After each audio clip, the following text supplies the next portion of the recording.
Well, a very good morning, ladies and gentlemen. Welcome to another Flight Deck to Sim live stream. Today it's the 3rd of November 2019, coming in right now 4 minutes past 11 in the UK. And boy, we've got a great flight today. We'll be going from Innsbruck, where we've got full VATSIM ATC coverage for the whole of Austria, and then we'll be going to an airport that's been requested quite a few times. I can only imagine by many Dutch people, and that's to Schiphol Amsterdam. Aircraft spawning all over the place in Innsbruck. It looks like a lot of people are joining in on the sector online, which is absolutely fine. We might have a bit of a while getting away, but that makes it all the more fun. Thank you very much, everyone that's popped in so far. We've got 190 people watching, lots of the members in as well. Hello, Carl. Hope you're doing very well. Thank you very much for that crazy donation last time, and keep us updated with your progress. Tim's here as well. Gary Evans, Timothy Waters, and Steve may have said hello to as well. So Aviation Pro's just done the first sector. He's a big flight simmer guy. He knows a lot more about flight simmer than I have. I think he's doing his flight training as well. So thank you very much for popping into the chat. I hope you're doing very well. Got a donation coming in straight away from Butter, £2.99. Thank you very much. How's your day, Captain? Well, thank you very much for the donation, Butter. That's what we'll try and do in Schiphol later. I'm doing very well. Thank you very much. And I hope you're doing very well as well, Butter, too. So here we are. We are in Schiphol right now. As I said, we are on VATSIM, looking very busy indeed. This is the Orbeck scenery for the airport. I think every single stand is occupied. I don't think there's actually any spare stands at all, actually. That's why the sim was just a couple of minutes late, because I spawned on a stand. There's an aircraft there. Spawned onto another stand. I was there for about a minute, and another aircraft popped on top of me, wouldn't leave, so I went back onto Austria, VATSIM AT, and this was the only free stand available. I think it was stand 5. So, yeah, look at all these aircraft queuing and waiting to go. I don't think Innsbruck has ever been so busy. Jim Bluff, did you get the Bluetooth working? Yes, I did. And later on tonight, I will be doing a gaming stream. Remember, my gaming streams, I've only done one, but they're not saved. They're unlisted because I want to keep the Flight Deck Sim channel true to simming roots and flight simming. But if you do so wish, I will be streaming Apex Legends later with an Xbox controller to get some kills going on. But yeah, that's later on. Today we'll discuss this flight in detail, and of course as realistically as possible, following real world operating procedures.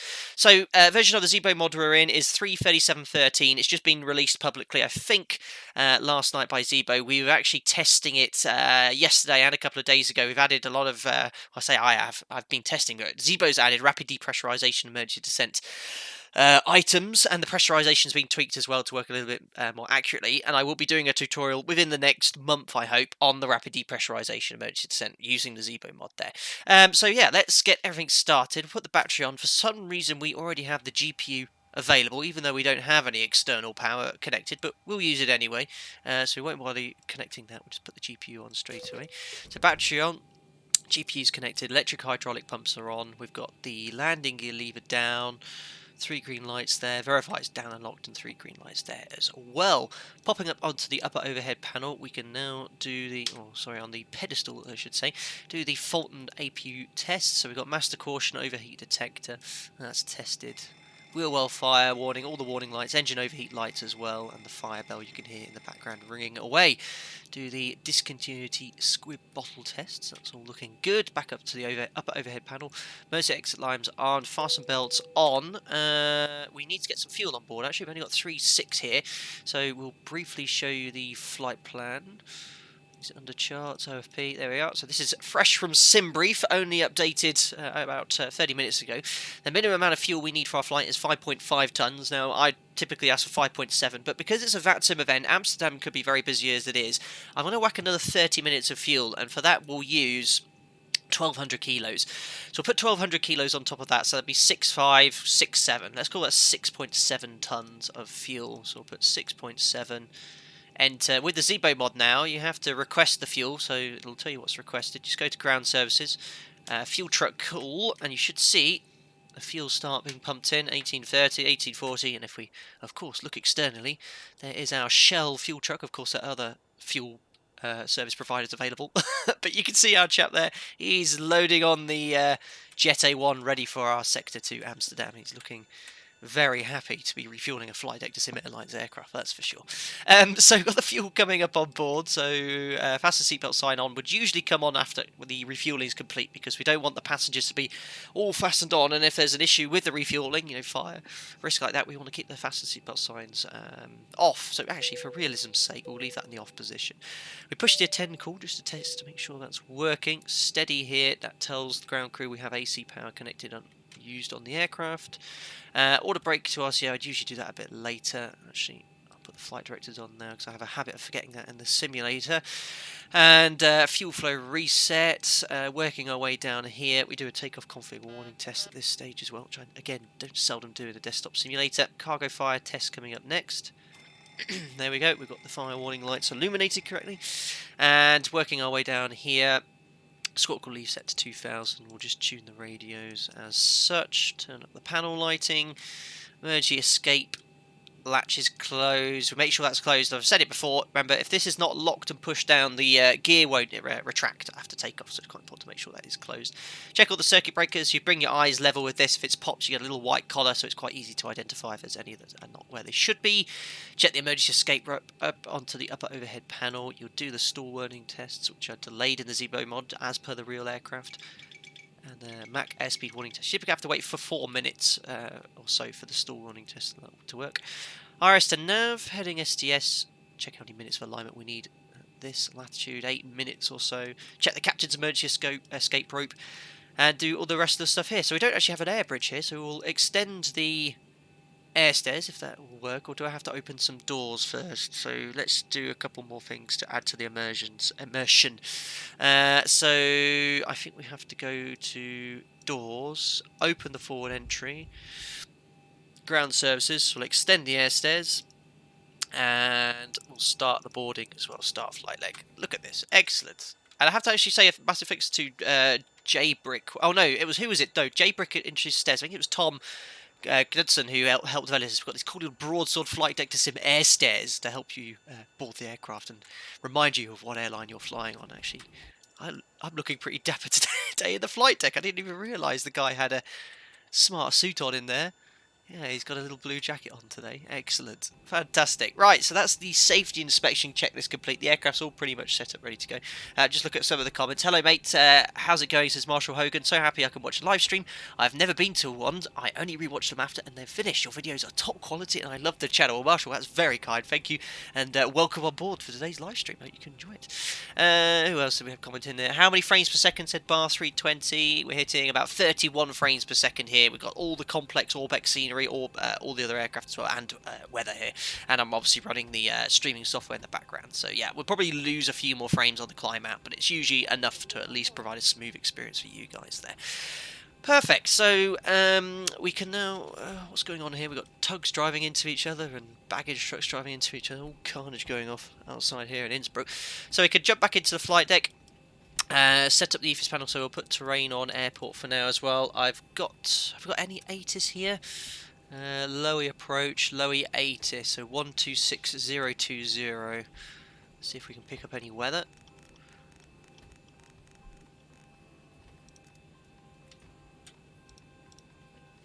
We've got it written down, but any voice? I don't think so. I don't think so.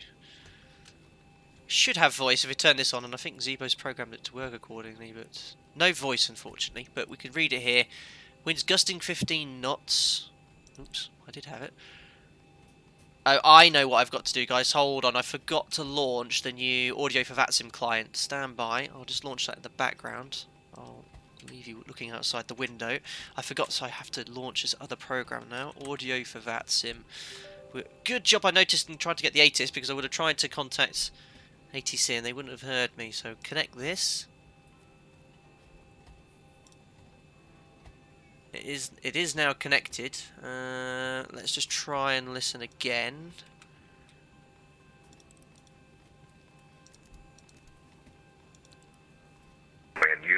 Can you hear that? Please let me know in the chat if you can hear that, because sometimes I have an issue with this client not working. Wind variable 5 knots, gust 15 knots. Variable 5. Visibility more than 10 kilometers, clouds. 10k.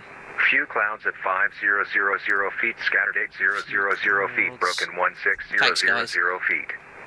Temperature 11. Dew point 7 QNH 991 temporary after 1200. Wind 120 degrees 15 knots, gust 30 knots becoming. Oh my goodness. Wind 090 degrees 12 knots, gust 25 knots. Advise on initial. Is that later or is that now? I hope it's not now. Audio's good, loud and clear. Thanks, guys. What was the actual present wind though? Variable 5? This is Innsbruck Information Whiskey. At time 1020, runway in use by ATC.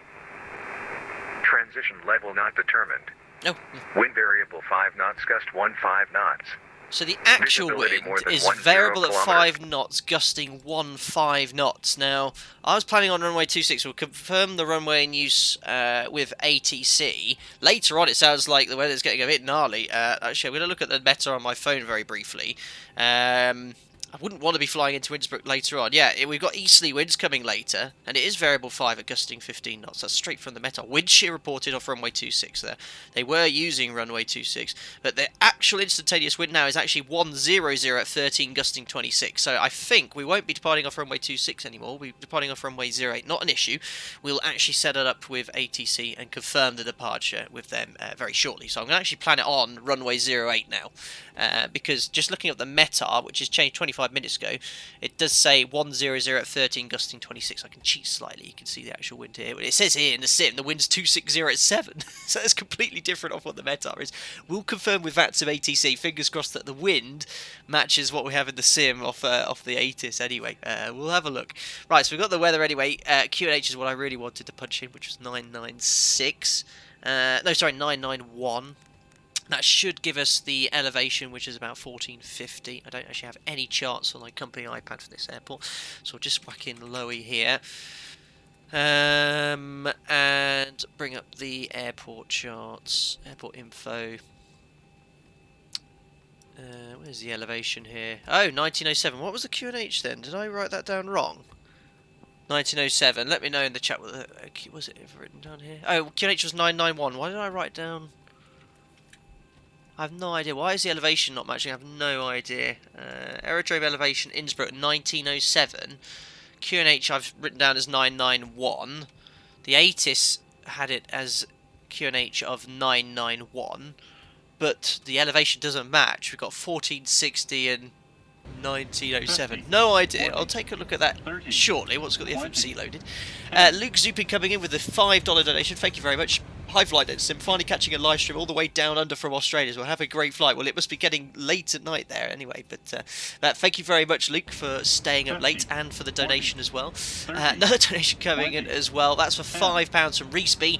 Great videos. How do we become a member or use this Discord thing? Well, you've just paid for your membership for your first month by donating there. But if you click join, which you won't be able to do on an iOS device on your phone, but you will be able to do it on an internet browser, click join. And you'll be able to automatically be invited to the members-only Discord there. Static Port Blog says Yarrow Yarry. Yeah, probably. But let's get the FMC set up. But yeah, Reese, if you have any problems, drop me a message on Facebook and I'll get you signed up for members-only Discord. Right, so we'll get the FMC loaded now, whilst we try and work out shortly afterwards why we're having issues with the elevation not matching. I have no idea at this present stage. So we want charts here. Right, let's get the FMC loaded, so it's Lowy, and our position, we'll use GPS left. Oh, it's so nice, by the way, to be back in the ZIBO mod after flying the IXEG last stream. Don't get me wrong, the IXEG was great, but it ain't no ZIBO mod. It's just much more flawless, a lot more. I think the handling and the automation works a lot more realistically. I was talking to ZIBO briefly about it afterwards, and he said that a lot of things have been modified to allow X-Plane 11 and an aircraft like the 737 to handle correctly, so there's a lot of features in here which you wouldn't have had otherwise. Right, let's get the routing in anyway. So departing, well, it's saying on the METAR 100 at 13, gusting 26, and there's few scatter clouds all over the place. I'm just going to actually contact Tower and just confirm the runway in use here. Instructor Tower 120.1, because we've got one thing saying one and one thing saying the other. And I want to set up for the wrong runway. And just read back correct. Call me for startup and pushback. Wilco, Taylor Made Answer. And Innsbruck Tower, very good afternoon. Broadsword 01, stand 5. Copy information, Whiskey QNH 9901. Departure clearance to Amsterdam Schiphol. Confirm runway in use as well, please. Oswald 01, servus, good day. You're cleared to Amsterdam via the Campton 5 Juliet departure out of runway 08, climb flight level 120 initially, squawk 1000, information X-ray. We'll copy information X-ray, and it will be the Kempton 5 Juliet for runway 08, climbing flight level 120, squawk 1000, broadsword 01. Excellent. Broadsword 01, read back correct. Call me for startup and pushback. We'll go broadsword 01. So, as predicted, it is the other runway 08, so we'll have a look at that SID chart, because amazing how the wind has swung around there. So runway 08, slightly different SID, Kempton 5 Juliet. Now, if you look at our routing, you can see here it's a Mogty departure. So we're no longer going to Mogty because we're going to Kempton. So all we're going to do is select the Kempton 5 Juliet and start the routing from Kempton. That's all you have to do essentially, because the SID's just essentially getting you towards Kempton. Lima 608 next. So, easy to fly, your park somewhere offside for now. Easy to fly, Charlie, thanks. Well, that's no good, stepping on someone else, that's unprofessional. Up November 8th. Can you please confirm we are cleared for push and start? Easy to 1, go for Lima 604. I'm so excited for this flight. I love the new VATSIM codec as well. It's so realistic. I recommend, guys, if some of you are a little bit anxious about using VATSIM, I understand that, and I'll tell you, when I first flew, when I was doing my PPL and used the radio for the first time, I was really nervous, and they call it the whole push-to-talk fear and stuff. Just try it, and the guys on VATSIM are very professional, very patient as well. I wouldn't recommend doing a flight where it's really busy, but go somewhere it's quiet, just do some radio checks, get a clearance, practice procedures. It's really rewarding doing this sort of flying here. Right, doing a Norku, excuse me guys, Norku 2 Alpha. I'm so familiar with Schiphol, I've never been. I think we'll go for 18 right, which is the crazy runway miles away from anywhere else there. May you reduce ATC audio a little bit? Absolutely. Stand by. I've reduced that a little bit. Let me know in the chat if that's too loud, too quiet, and I'll have a tweak with that. Thanks a lot, guys. Norku 2 Alpha. Won't select any transitions yet. To execute. So it's looking good. He's cleared us to flight level 120 maximum, so we'd usually set that twice, but we'll do the rest in a second. Right, so all taking our time today, but that's fine. We want to make sure we're doing it all correctly. And we've got the... I haven't got the passengers on either, look. So zero fuel weight is 53.7 tonnes. That's based on about 115 passengers or so. So let's put that all in here. And I think I calculated for the stream 12.3 tonnes. Should give us that zero fuel weight we need of 53.7. There we go, 53.7. So we actually got the passengers on board now, which is good. Zero fuel weight's in. That's the reserves. Our alternate is Brussels.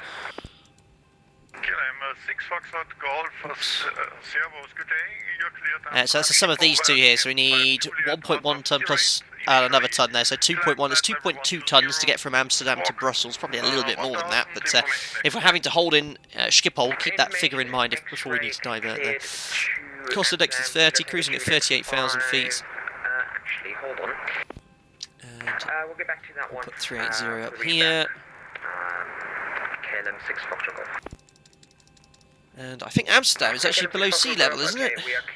Elevation. Minus 11, so we'll leave that set to 0, that's fine. Okie dokie, so that's all loaded. Cruise wind. We use top of climb wind for this one, and you'd actually update the average wind accordingly, but 380, top of climb after 18 minutes, 222 at 50. So we're going to have a good of a tailwind pushing us northbound today. Minus 11 feet, guys, thank you very much. Excellent. ISA deviation is plus 0, so we'll put 0 in here. Temperature was 11 degrees. I have no performance data for Innsbruck, so because there was wind shear reported, if there's wind shear, you don't want to be messing around, guys. So if I had wind shear reported, I'll go full power, 26k. It should be sufficient our gross weight today. I say should. Let's hope we get off the run of the runway. We should do. V1 is 130, VR is 132, V2 is 142 knots. Punch up V2 in here. There we are. So the FMC is all loaded, ready to go. So select that to takeoff page, put the first officer's 2 legs, and up we go onto up overhead panel. So yaw damper on, normal and auto positions for the nav transfer display switches. No fuel in the centre tank, so we'll just put the wing tank pumps on, check the cross-feed valve. Valve open goes bright, dim, and then back to close, bright, and then off. That's all working correctly. Cabin utility, IFE galley power is on, the IDG disconnect switches are closed, standby power is in auto, we've got the GPU connected, we'll get the APU started now as well because we'll be pushing back in the next 5 minutes. We'll turn up the panel lighting here, wouldn't usually in the daytime, but fasten seatbelt can come on now. So fueling is complete, window heat comes on at this stage, probe heat on after before taxi. Innsbruck, Tower 02123. Hydraulic pumps are on. This is cool now, so ZIBO's correctly programmed this. Remember our elevation, well, we need to confirm what's going on with the QNH there. But if I close this, go to airports, lower Innsbruck, you hear the APU booting up in the background. You can see the airport elevation 1907, it should correspond to roughly what that says, so yeah, about 2000, so that's pretty cool there. Diff pressure's on 0, trim air on, auto open and off, that's set, that's all looking good. APU's about to come on the bus, it's an RNAV SID I think, so we need to select that. What did you say? It was a Kempton 5 Juliet. Departure. Kempton 5 Juliet. New member coming in, Reese BAT, obviously found out how to do it. Thank you very much, Reese. And Paul Coles instantaneously becoming a member at the same time as well. Thank you both of you for becoming members. You'll be automatically invited to the members only Discord where you'll get exclusive content such as members only videos, members only streams. You'll be able to chat to me whenever you wish, and also a good friend of mine is also a 787 First Officer pilot, helps you run it, and there's some other great, really informative guys there, great little community we've got there, so welcome to the channel as members, thanks for that. Brilliant. So this is the Kempton 5 Juliet, runway QDM for departure for runway 08 now 078. So we'll set this up initially, then we'll fine tune it for the SID. When ready for pushback and start, Kelly, 1337. And flight level is 120, we're cleared to, if you remember. Oh no, that was right, 120, and I didn't set the squawk either, look at that. That's really bad. So 1,000 for the squawk. Right, so we've got the runway QDM, it's all matched up, just the course here. So, here is the SID. I'll try and make that as clear as possible for you guys. So, Kempton 5 Juliet. Initial climb clearance by ATC. We've been told climb to flight level 120. Initial climb is climb on runway check with the maximum climb gradient. So, maximum climb gradient is as quick as high as you can get here. We need a minimum of 10.2%. And you can see here, based on your speed, what rate of climb you need here. So, we'll be probably doing about 150 to 200 knots. Essentially, we want to make sure we're doing at least 2,000 feet per minute. Worst case, you know, if we're doing less than that, we're going to have issues with terrain. Now, with an aircraft of this performance and our weight today, no issue at all maintaining that, and the performance app we use would take all that into account there. So the actual SID is going to climb on runway check with maximum climb gradient, intercept the Oscar Echo Juliet localizer, so we need 109.7. So this is unusual, you take off and actually fly inbound on a localizer. I've never done anything like that before. So 109.7. Okay, Kilo Charlie Tango, ticket stand off your choice, please. 1097. 1097. And we're going to go over an NDB as well, so the RUM NDB. So via 7.5 Oscar Echo Juliet and RUM. So that's that point here. We're on a uniform mic 320. So it's all backed up in case we have any issues with the FMC. Shuttle 724. 320. Good day, you're cleared to destination Echo November Golf. That's rum tunes. 5 Juliet departure. Until we get to 4.4 DME, make a right turn and set 245 inbound to Innsbruck. So there's two NDBs we're using, put 420 on standby, so we'll flick those over when we're at 4.4 DME.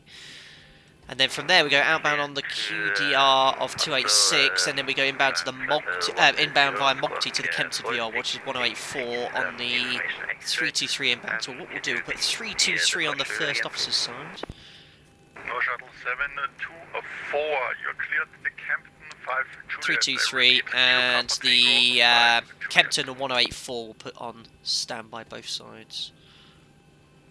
Kilo Papa Tango 5 Juliet, shuttle 724.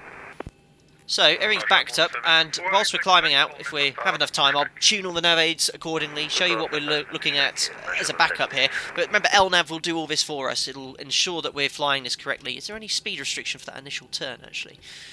Max 154 knots and bank angle at least 25 degrees after passing in Innsbruck, max 250 up to flight level 110.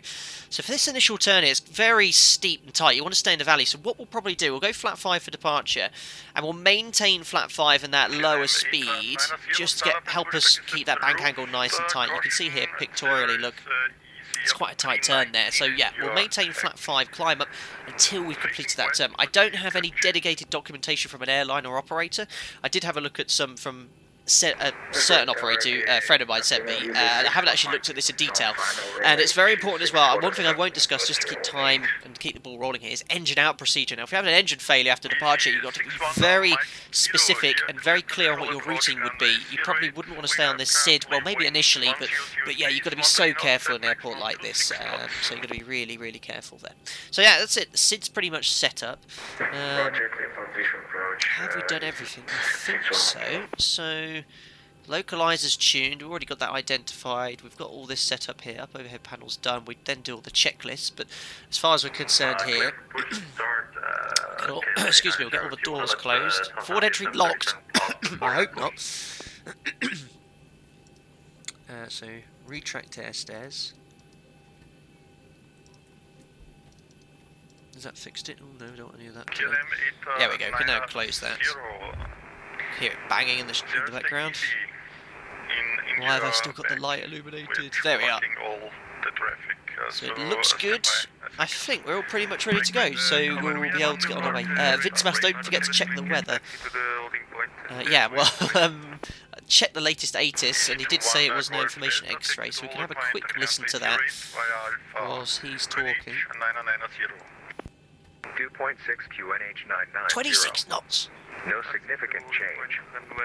So I'm just going to turn it off so we don't overspeed the tower there. So wind gust of 26 knots, variable between 040 and 150. That's pretty gnarly, alright? So definitely want full 26k. Visibility's fine. Dew point fine. 50,000 feet. QNH is now 990. So yeah, there's something... There's an issue here because... Look. That's the actual QNH here, and this we've got QNH of 990, but I've got 1007 in the sim, and I'm pretty sure Active Sky is up and running here. There's an issue here.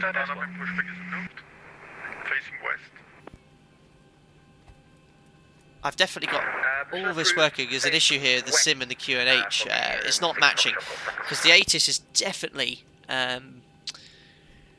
Definitely 990. He said 991, so it's dropped slightly. I'd expect that to then read here, but I've got 1007 matching the elevation here, so it's a big issue here. Like, restart Active Sky. It's probably a good idea, actually. Let's turn that off. Yes. So this is going to probably all change the weather slightly. There we are. And let's just get Active Sky up and running again. Yes. Check weather config in X-plane, Asian says. Well, let's get back into Active Sky.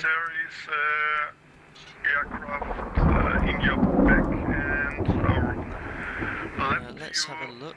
That's going to do anything. So Active Sky has just been launched. Aircraft pushing that left, right and centre here.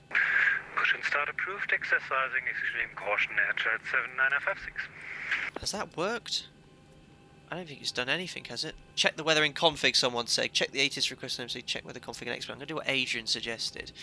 So let's just... I know you shouldn't do this on VATSIM either.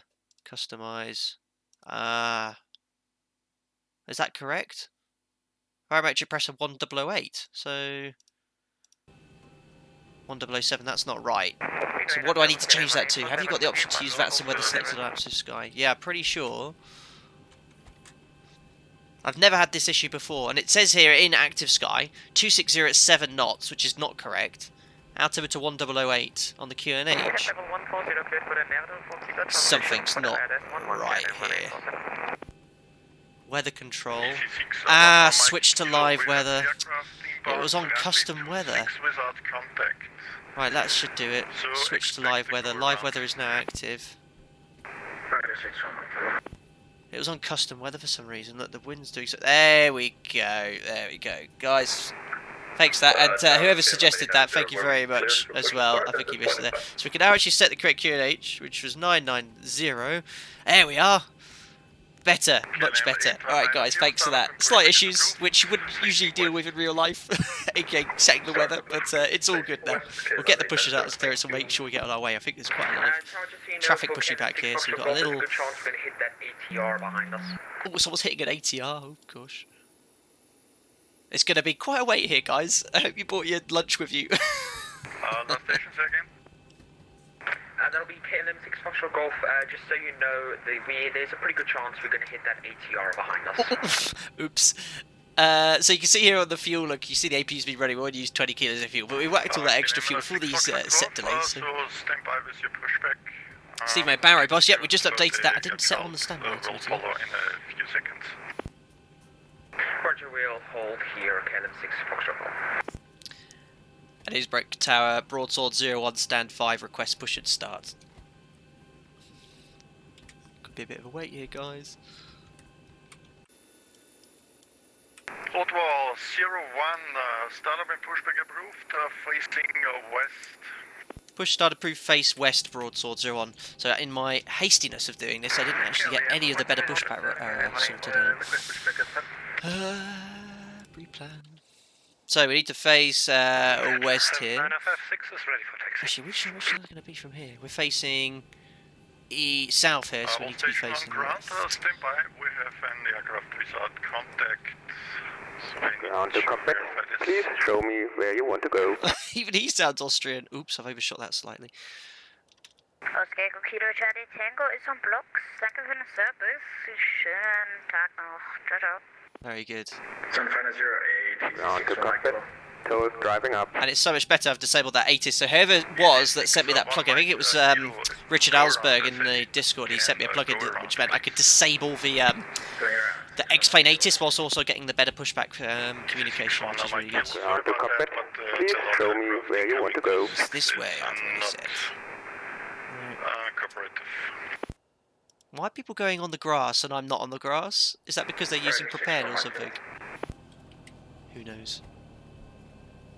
Can we do another circuit on the right turn? Easy 61, Mike, Kilo. There we are, so I've done the checks below the line.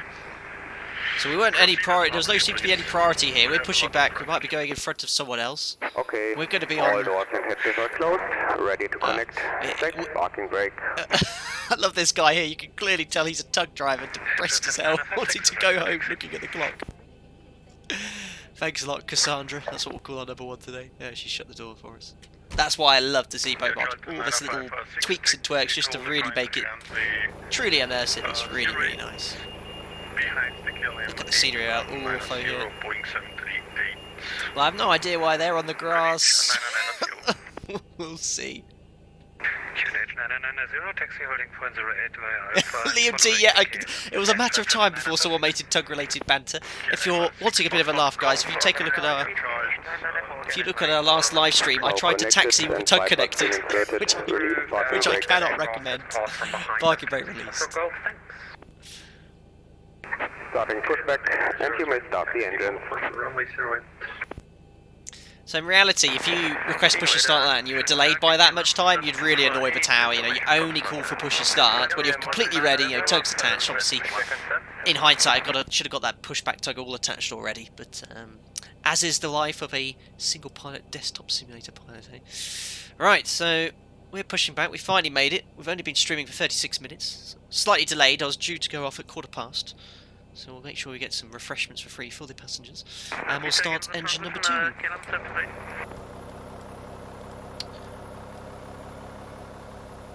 Easy 61, Mike.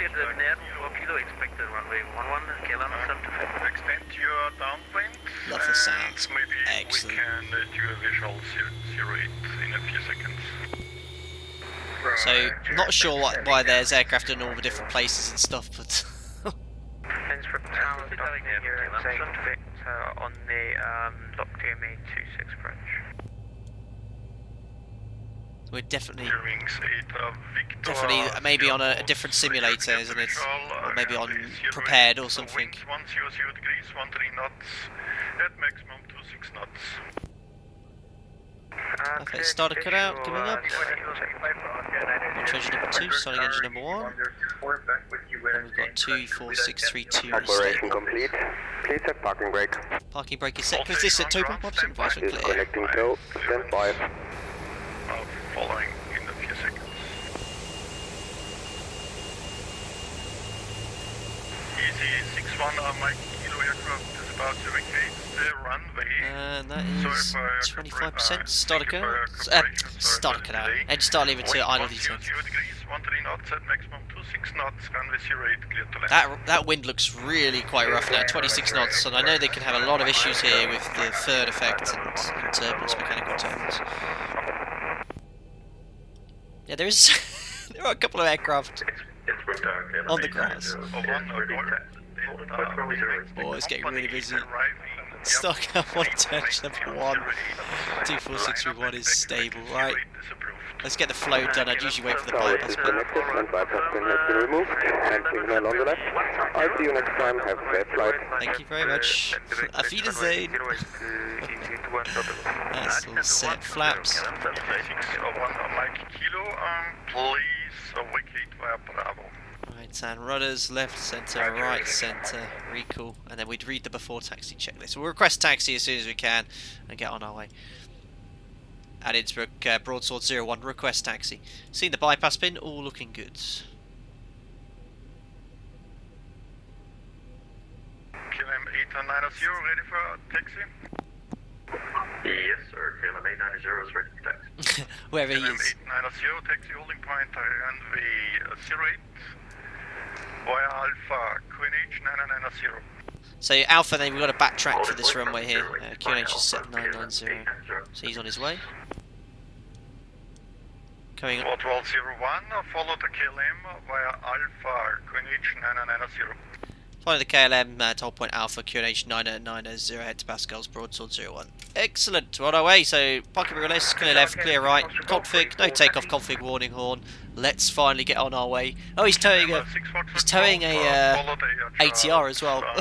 So we're number 4, I think, number 5 for departure here. Well, I'll give you a chance to answer any questions anyway, the whole point. Okay, we'll follow, just confirm it's the 737 ahead of us to Alpha via Alpha. I've been quite interested to know, because I'm using obviously the flight deck to sim livery here, how it's displayed to other aircraft here. Now the actual call sign Broadsword 01 is used by a real world operator called 2XL Airways, so I don't know if that's on the what do you call the something I've got in the VATSIM folder, isn't there, which allows everyone to see the aircraft. I can't remember what it is, someone helped me install it ages ago, but I wonder how I look. EasyJet has just landed. There's aircraft everywhere, grass, tarmac. 100 degrees, 13 knots at maximum 26 knots. Everyone's trying to talk over everyone. Runway 08. Lucas, 2010, 2004, hi, what Ortho 4XP airport smoothing setting do you use? Absolutely no idea. Again, I had someone help me install all this. No, they helped me get the drive, put it all on there. He did all those settings. I am not an expert in that nature. I mean, you can tell me where to look and I can tell you. But I know someone's messaged me, because when I did the streaming... Aircraft on the ground, please stand by. We have about 5 or 6 departures now, so it makes no sense to start your engines now. Please stand by. Oh, got away just in time. Expect a delay of about 5 to 10 minutes. So, I think these aircraft are meant to be fine with me. I'm not going to jump the queue here. I have no idea why they're over there. So I know the KLM's ahead of me. I don't know where the ATR, I've not heard him talk. Thank you for the cooperation again. Taxi via Bravo. I mean, let's just park it here, abeam. The ATR. Keep everyone happy. So busy, insane. Lucas Innsbruck Tower, hello, Lucas tries to first one, Ortho 4XP 1433. settings. Well, I tell you what, drop me a message on Facebook and I'll look out for it because I don't want to start opening folders in the background because I'll probably miss it and mess the sim up or something. So I will definitely get back to you if you drop me a message on Facebook. I'll try. I've made a note already. Broadsword 1433, stand. We've got another broadsword call sign. 9737, information X-ray, west clearance to Amsterdam, please. He's following us, that's fine. That's because it's the coolest call sign out there. Adam Tang, hi Flight Deck Sim. Why does some first officers guard the thrust levers even when the captain is taken off? They don't really guard them. I mean, so if I'm taking off, I push toga, keep my hand on the thrust lever. I mean, some do follow it behind, I think, just to make sure the thrust set. But as soon as they say, we say take off thrust set indications normal, they usually get well rid of their hand. And if the first officer's taking off, obviously they have their hand on the thrust lever initially to set thrust, and then when the thrust is set, I just give them a little gentle nudge of the hand because it's the captain and only the captain that has the decision whether to reject the takeoff. Unless he's incapacitated or somewhat, it's his decision. He has his hand on the thrust lever. Even if the FO is flying the aircraft, he's got his hand there. Because it's a set takeoff thrust, you don't need to change the thrust once that's set. Doug Sharples, will you be giving FSX 2020 some gamer time? Well, yeah, when the Microsoft Flight Sim 2020 comes out of alpha or beta, and when I'm allowed to stream it, I will, of course, but I can't at this stage, as it's under NDA. Dan Walker, how much would you want the Concorde made safe or be introduced to service? My uncle was lucky enough to fly in it twice. Hey, that aircraft is incredible. I mean, even today, a lot of the features that you see on modern aircraft, things like FADEC, fuel, digital engine control, some other stuff as well, it's all down to Concorde, Even if it was flying today, it'd be still ahead of its time, but it is also, in the same way, quite outdated with a lot of the automation, but I'm sure engineers designers could update a modern version of the same design, but the problem is money. It'll cost billions to do something like that. No one in this day and age is going to design an aircraft like this with the way the world's going and emissions and regulations. I don't think we'll find a large passenger supersonic aircraft in our lifetimes, I'm afraid. It's a great shame, but that's the way it is. Right, I just want to see what this KLM's doing in relation to this and the ATR. I'm just going to stay behind these guys. Hopefully they'll merge onto the taxi. Steve Mayer, very good. MFRA, I didn't set that. That's because I don't have any data regarding it. Let's just set 1,000 feet above elevation. So this is where you're kind of already glad that you've got that extra fuel on board, because obviously a delay here for taxi. We're burning about 600 kilos an hour at the moment, which is not a huge amount, but if you're delayed or have a slot on the ground or something, you could have an issue. So we're not, remember what I said, guys, we're not going to accelerate at this height, or this is the height at which an engine failure would accelerate, but again, the procedure, I'm unfamiliar with the engine out procedure here, but we're going to maintain flat 5 until we do that initial turn and then accelerate the aircraft.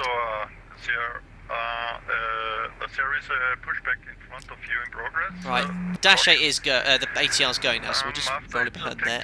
Who's that I just read? Adrian, come on, time is money, give them a bit of a nudge. Hey, I've taken off from Barcelona once, and I was number 28 for departure once. Took us an hour and 20 minutes to taxi and take off. They had a huge issue with ATC, a lot of aircraft to go back on the stand, but yeah, 28 for departure is my record. From Pushback, that is.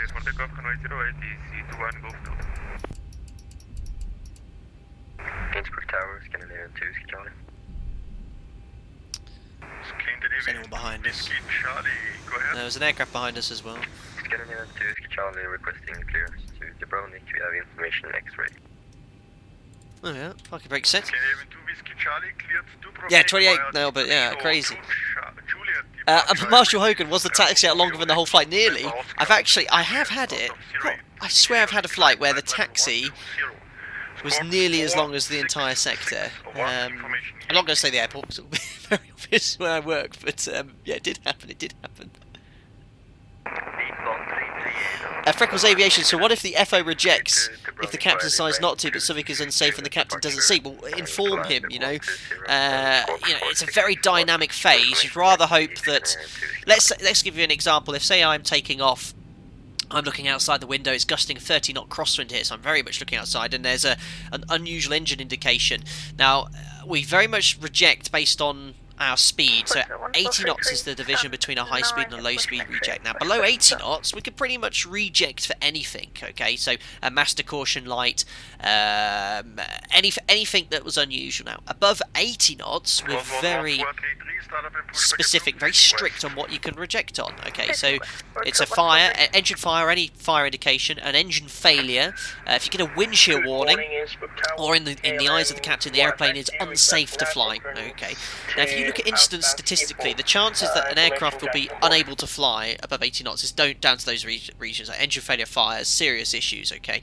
It's far safer, especially as you approach V1, to continue, get the aircraft airborne, deal with it, okay?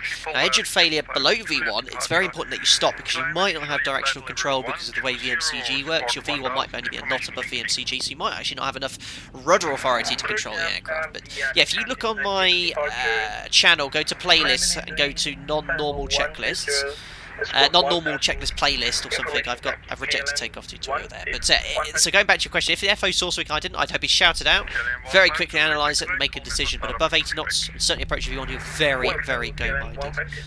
What's this ATR going? Got 2 aircraft lining up at once. Contact Innsbruck radar 119 decimal 275, bye. Oh, he's definitely on a different part of the different sort of scenery here anyway, but this is our whole point, we're not going to cross. Easy 21 Golf Delta, thank you for the information. I will Parking brake is set.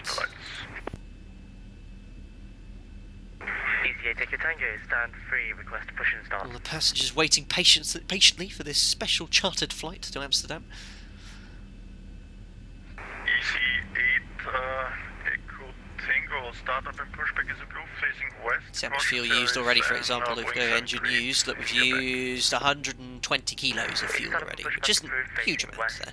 But because we've taken that extra 1200 for allow 30 minutes of holding, you can see we're arriving with 3.7 tonnes. Remember, our alternative were about 2 tonnes, so we've got about 40, you know, if we were to take off right now, we'd have 35-40 minutes of extra fuel. They are good, Captain Boy. Yeah, the views in X-Plane, as I said, I'm using Ortho 4XP, level 17, and Orbex Innsbruck. So yeah, we're getting kind of the best you can really get. Yeah, Adam Elcott, poor tower, yeah, I think he's doing a great job, you know. And we'll mention that when he departs. It's nice to get some feedback. Swapnil, what will you do if both engines fail between V1 and VR? It doesn't matter. V1 is the no-go decision speed. Above V1, you are going. You are going airborne, unless both engines fail, then you've got no choice. But yeah, V1 you are committed to take off, hands off the thrust lever, you're only going in one direction, so it doesn't, VR doesn't come into it. You just continue. Now, obviously on an aircraft like the 7.3, V1 and VR are usually the same. If you're on a wide body jet, where the V1 and VR can be a few knots difference, after V1 doesn't matter, if your engine fails, just use the rudder, maintain sense line, rotate at VR, get airborne. Right, looks like we're going to be next after the ATR. So you're going to backtrack here, turn pad here, take off for runway 08, SID then straight ahead, intercept the localise until 4.4 DME, also flying over the RUM NDB.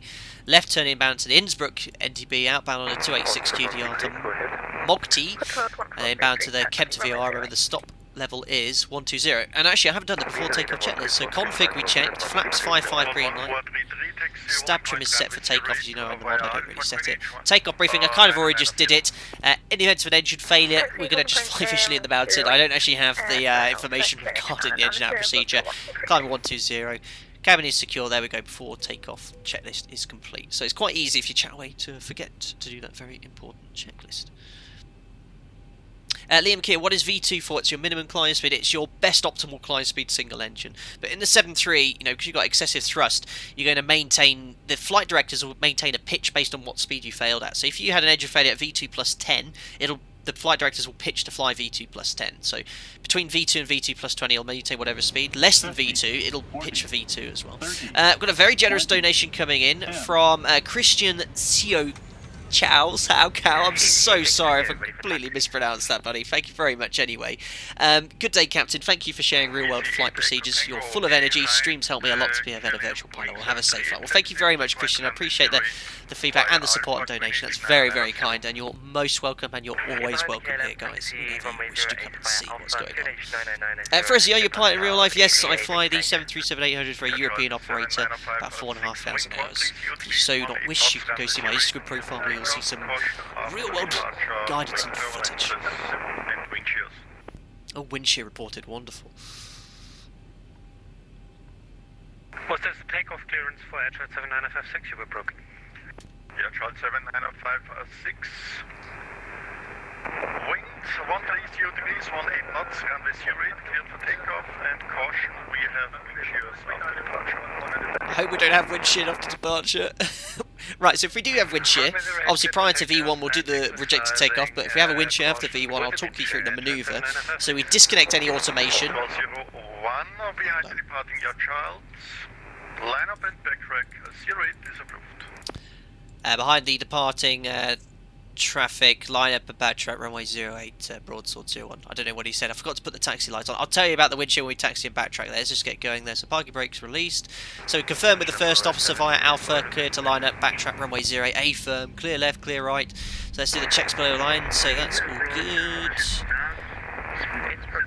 Transponder TARA, weather radar on. So MCP is set, transponders in TARA, strobe lights are on, holding for the clearance there, checks are complete apart from the takeoff clearance there. So a little bit excessive on the thrust there, yeah, no more 35, 40 maximum really, so we'll see how we go on. Yeah, so if we get wind shear after departure, we'll do the wind shear escape maneuver, which is to disconnect the autopilot, push toga, aggressively apply maximum thrust, we then disconnect the auto throttle, simultaneously roll wings level, pitch up to 15 degrees, and then we'll follow the flight directors, make sure the speed brake's retracted, and then once we're clear of wind shear, we'll reassess the picture, probably carry up on the SID, and then, you know, check the thrust and everything. That's the wind shear escape maneuver. These are the sort of things, guys, you need to know.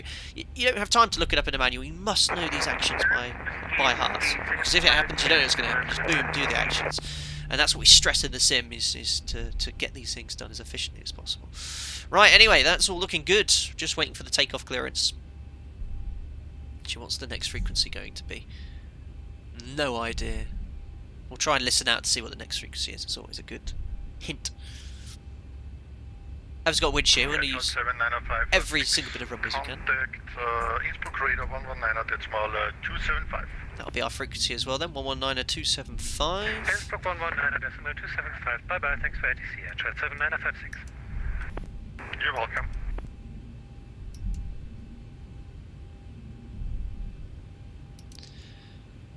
There we are. Looking for the QDM of 078. On runway 08. There we are, pointing in the right direction at 9275 for the next frequency. There we go. Excellent. 885 people watching. Best not swear. Welcome on board, guys. Thank you very much. And what I do appreciate is if you're all watching, enjoy the content, please give it a thumbs up for more Flight Deck to Sim live stream content coming more and more frequently. Because I've got some good news, guys. I've got my last week of flying for the season, and I've got about 2 months off coming up, and I've also got a transfer back to my home base. So I'm really excited for the future, but you're going to get loads of content in the next couple of months. I'm planning at least a stream a week, so we'll talk about it later. 18 knots, runway 08, cleared for takeoff. Caution, we have wind shears after departures. On runway 08, cleared takeoff, that's copied, broadsword 21. So we've got our takeoff clearance, taxi lights on, checklist is complete. Let's start the timer, and fingers crossed we don't get any wind shear, right? There's our 40%. Engines are stabilised, let's enjoy those sounds as we set takeoff for us. Looking for 98.7, we've got full 26k. Light forward pressure on the control column. There we are, a little bit of left rudder coming in here, so takeoff thrust set indications normal. Checked, centralise the controls there.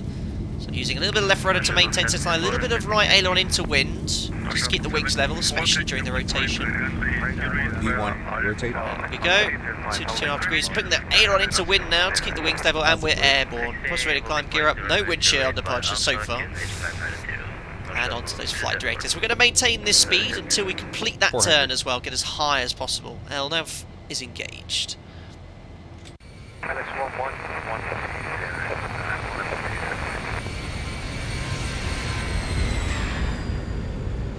That is spectacular. Really, really good. So there's the thrust reducing now to climb thrust, 92.5. Why is the speed gone back to 142? A little bit low. I think that should update. I need to double check because it wouldn't usually be hand flying. No, it's pitching for the correct speed, which is V2 plus 20. Probably will accelerate a little bit soon. I just want to get as high as possible. This is going to give me kind of my best angle at the moment. Ultra 01, contact Innsbruck radar 119 at small 275. 119er 275 broadsword 01. Thank you very much to the service. Keep up the great work. Goodbye. You're welcome. Good. That'll keep him happy.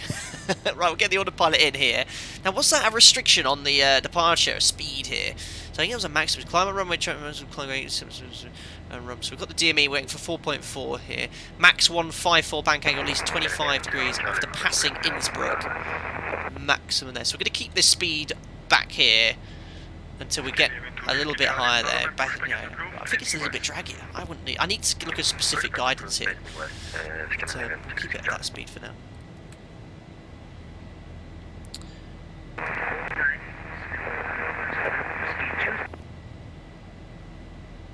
And Innsbruck, good day, broadsword 01. We are on the Kempton 5 Juliet, passing 7,000, flight level 120. Well, flaps up, no lights. Broad 01, a wonderful afternoon, sir. Identified, continue climbing flight level 160. Climb flight level 160, broadsword 01. So that's 160 steps. We've got this restriction before Innsbruck, you know, maximum 154. After passing Innsbruck, max 250. Alright, well, we'll wait until we're inbound to the Instructor NTB, keep the speed back with the flap there. It would be an issue above 250, but this is giving our kind of like best angle here. We're reaching the minimum approach climb gradient, so our ground speed at the moment is 182, so it interpolates like we need at least around 1,700 feet per minute, and we're doing 1,400. That's because we're turning, you know, now, so we're a little bit low there. Engine anti-ice can come on. I have to take a checklist, so the gears up and off. We'll leave that start switch as continuous. Order brake to off, air conditioning and pressurisation. It is pressurising, 3.0. Temperatures are all set. I'm just going to wait. I'm going to just wait until this initial turn. Like I said, I need to look at specific company guidance regarding that. But you can see why they want you to keep your speed low. It's because it's a really tight turn there, and we're doing them above the minimum climb gradient there. But yeah, the flaps will be probably creating too much drag in reality now. I don't want to be climbing at the up speed. I'm going to get a far better climb speed. But it's just that speed restriction. It just says max 154 bank angle of at least 25 degrees after passing Innsbruck, maximum 250. But, you know, this is killing our climb rate. So yeah, I'm going to bug up now. As long as we're above the minimum altitude at each point, which we are. Look, we need to be at above 9,400 at Innsbruck, which we already are. We'll just clean up now. But yeah, it'd be quite interesting to speak to... I've got a friend who's flown into Innsbruck for TUI. I'm going to talk to him about that because I'm not sure whether you can comply with that restriction or clean up. But to comply with that restriction, you've got to leave the flaps up. So we'll bug up now. Engine anti-ice can come off. Oh, did I never turn it on? Engine anti-ice is off. I might have accidentally never turned it on. And flaps up. Shouldn't the FO be monitoring terrain? You're quite right. I'd quite like to have the terrain up as well, but one of us needs to wear the radar for wind shear predictive warnings on departure. Right, we can do the post-cruise checks now. Flaps up, no lights, which are now. I think I said it earlier, regardless of the fact it was there. So we select VNAV. We're already above the min restriction clearance. We'll do the post-cruise checks. Pre-cruise checks now. Right, Kilo Papa Tango broadsword 01. That's a nice shortcut. One I probably wouldn't like to do with the mountains around, but you're above the MSA probably at this stage, so you wouldn't be an issue. So we can accept it. Execute. LNAV's available. Engine anti-ice coming back on. Fuel eyes AP's off. Pressurization now 4.5 set. Seat belts can come on to auto now. There we are. Pre-cruise checks complete. Inbound directly to the Kempton VOR, which will make active now on the VORs as well.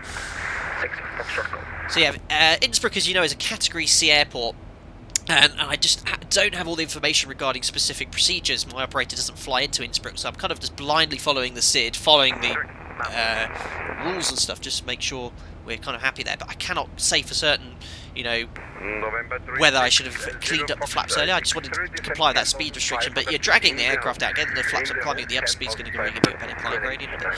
Unsure on that one. So we should be breaking out top of clouds soon. Looking really, really cool.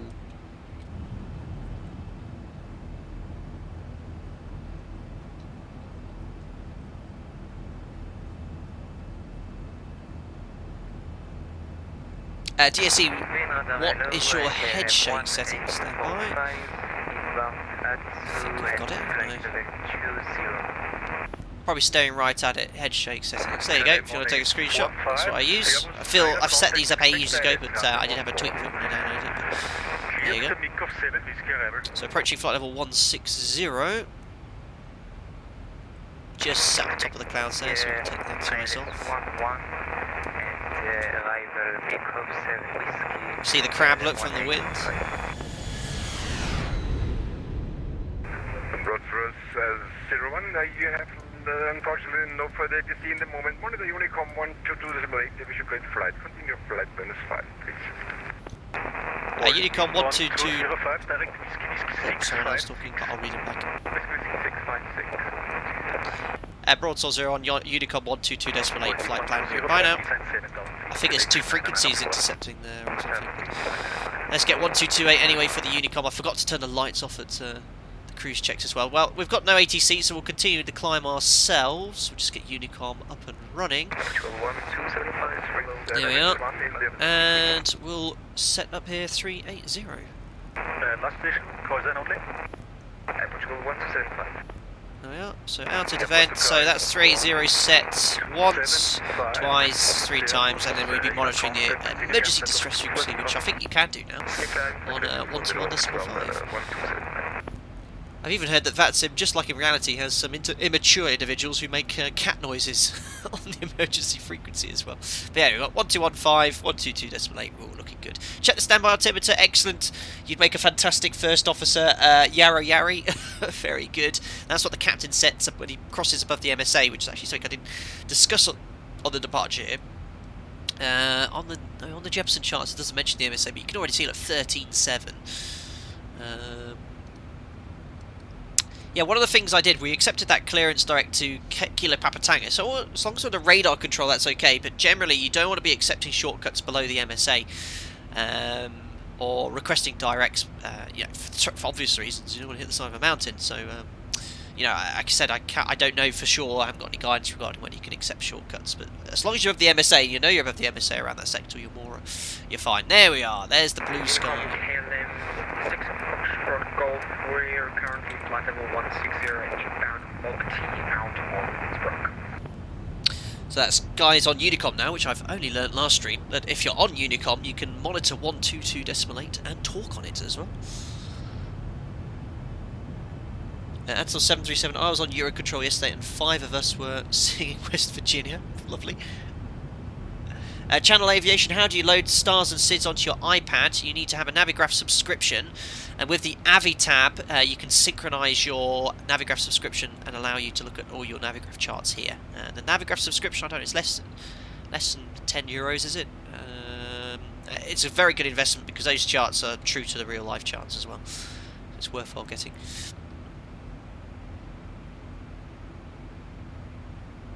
So, just checking the VATSIM map, one of the reasons I streamed at this time was because Schiphol was having some sort of event on there and I was expecting full ATC all the way in, and secondly, we haven't ever been into Schiphol.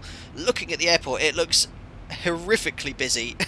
Really, I've no idea what landing runway we're going to get hopelessly lost on the ground as well, so we'll be flicking through charts. It's very complex taxi routing, so it looks like they're landing on 18 right, 18 centre. I don't know, we'll work it out. It'll be good fun. You can watch me sweat, that's for sure, guys.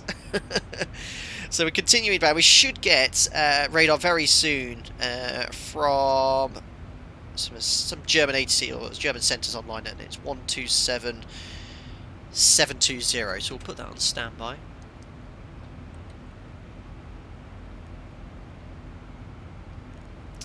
Excellent news as well. I've got a new landing rate calculator, one that's used by many streamers. I think it's by someone called Dan Barry or Dan Barry, and apparently it's a lot more accurate, so I've disabled the Project Fly one, and this one actually takes into account your physical rate of climb, rate of descent, because when we flew into Courchevel a couple of weeks ago in the stream, landing on the uphill, we got a landing rate of plus 750 feet per minute, which just represented my rate of climb, which is no good, but no, we've updated that accordingly, so you should have something a little bit more realistic, hopefully less than 100 feet per minute, which I know is what all simmers strive for. Hi, in chat says I'm going to go from Glasgow to Amsterdam. Very good. Good luck with that sector. Stuart Walsh, thank you very much for quoting what I would exactly say to whoever asked who I work for. It's his choice and not enforced by the airline. Please respect his wishes. Yes, my said operator are well aware of what I'm doing in my spare time. They don't even mind who I say I work for. I just choose not to do so to avoid any chat or any issues you might have with that said operator. So I'm here just simply to show you how to fly a 737 based on my experience. Kind of give you a bit of an insight which you probably wouldn't usually be able to get. Daniel T, we were once colleagues. I was going to we probably even flew together. Fantastic. Levente, have you ever flown to Budapest? Yes, I have, but not in the sim.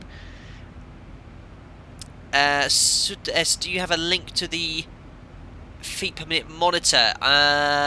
If you put exclamation mark plugins, it will tell you what the plugin's called. I think it's called, if you type in landing rate calculator by Dan Berry, you should find it quite easily. Jason Baden, fly date to sim. Hi, it's my birthday next Sunday and think I'm getting flying lesson as I want to be a 737 pilot. Well, happy birthday for next week. And yeah, go try it out. Go see what you think about it. And you never know. That's how I started. You can always, you never know where you end up being at. But yeah, best of luck. You never know. Right, so we're flying over now the Kilo Papa Tango, Captain VOR.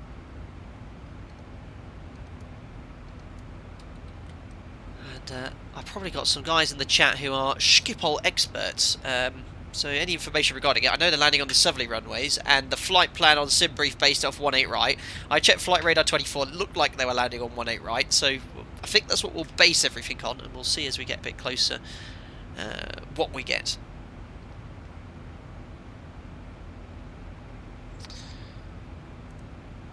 As I said, we should very shortly get some ATC coverage. So our frames per second here, yeah, 28, 29 frames per second. Sometimes that drops to about 15, 20 when it loads in some new Ortho 4XP, but it's looking good so far.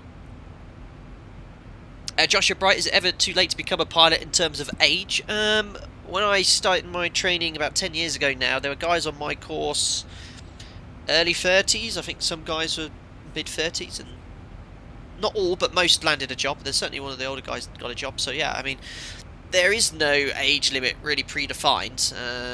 It's whether you can commit yourself then. All I could say now, in my position right now, where I live with my partner, let's say I wasn't a pilot, would I commit to flight training? Probably, but it'd be a lot of sacrifices on a personal level I'd have to make. You know, I was very, very fortunate to be able to do it at a younger age. You know, I saved as hard as much money as I could. I had to take a significant loan out, which I've now paid off. But you know, when I started working here, and I was lucky to get this job too, there wasn't much disposable income for a period of time until I paid the loan off. But it was worth it in the end, and I don't look back now. I'm very, very, very lucky to be where I am now and to be able to chill out with you guys at the weekend. And had I never have actually made it, I'd still be doing what you guys pretty much doing all the time, which is simming, which I did a lot of, as you all know, prior to becoming an airline pilot. You know, I've been simming for 2 decades now. I did have a brief hiatus from simming when I joined the airline I worked for. Kind of like I was doing it for real, and I thought, well, you know what, I don't need to sim anymore, if you know what I mean. But no, I kind of always used it occasionally just to test the procedures. And then when I became an instructor, an SFI, was that 3 years ago now, I think. Yeah, it was 3. Was it 2? 2.5 years ago, 3 years ago. I went back into simming again, and then I realised how good they were, and then I thought, well, it's a bit of a niche here on social networking that I think a lot of people will be quite interested if they see me do something on the sim. They find it quite interesting, so that's how I kind of got into flight data sim, really. I can't remember how I remember I was literally speaking about it with my partner one weekend, and I think she thought of the name as well. She just went, go for that, and I was like, oh, that sounds good. It was very slow to start with. No one believed who I was, obviously. But yeah, we managed to grow to quite a good size now, and thank you all very much. Because without you guys, you know, I wouldn't get the support, the feedback, the help, and yeah, thanks a lot. That's all I can say. getting real emotional now. Film MC, active sky effect explain worth the investment. Yeah, I think it's certainly it's a lot smoother than the default weather. So I have the active sky weather plug-in all the time now, and it's really important. I found on the settings there, if I'm just looking at my settings now, in the general options, is it, or wind options and effects, make sure that you tick override X-plane turbulence. That's really, really important, because the default X-plane 11 wind turbulence and the way the wind shifts is quite unrealistic. So yeah, make sure you have that plugged in. You might just notice there, look, the weather reloads sometimes, so it can cause some issues, you know, for immersion. You know, immersion-wise, you see the wind change as well, so the pitch is altering slightly, but that could happen in reality too. Apart from the clouds obviously disappearing, but with the winds, you know, they gust and change direction all the time. So yeah, pretty good.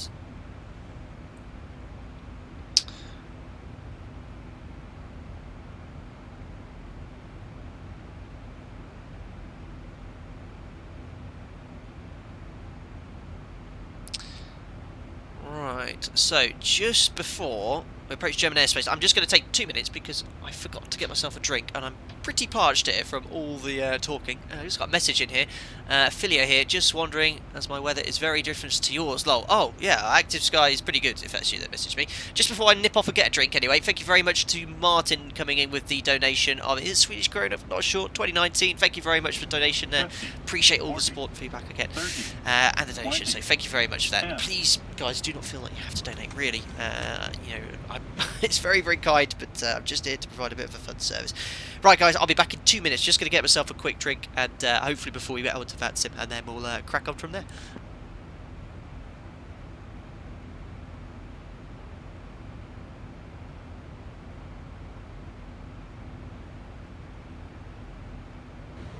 $50, $40, $30, 1,000 to go. $20, $10.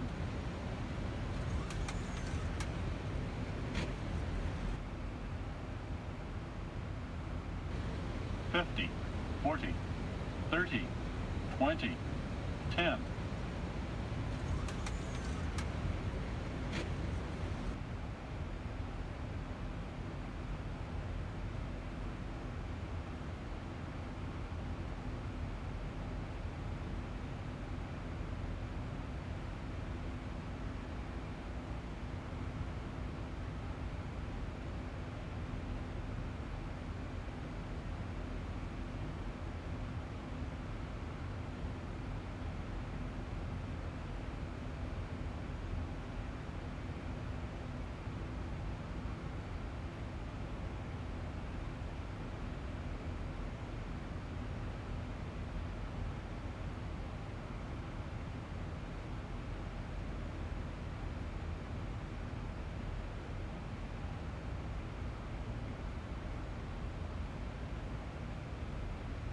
Well, thank you very much, guys, for the intermission there. I'm refreshed, got a fresh drink of water right down me. I was getting a little bit parched, so I just had to get that in me. I think did I miss a couple of donations there?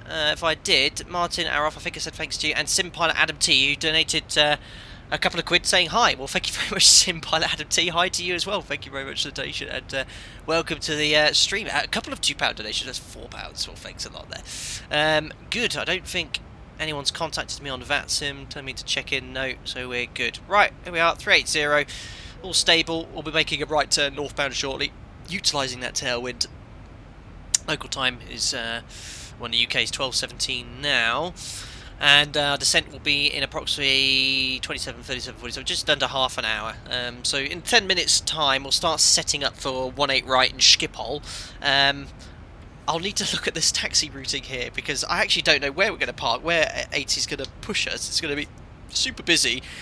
In reality, set operator would give you a rough idea of where you're taxiing, so you could brief the taxi routing. But yeah, we'll have a look at where we think we'll be going.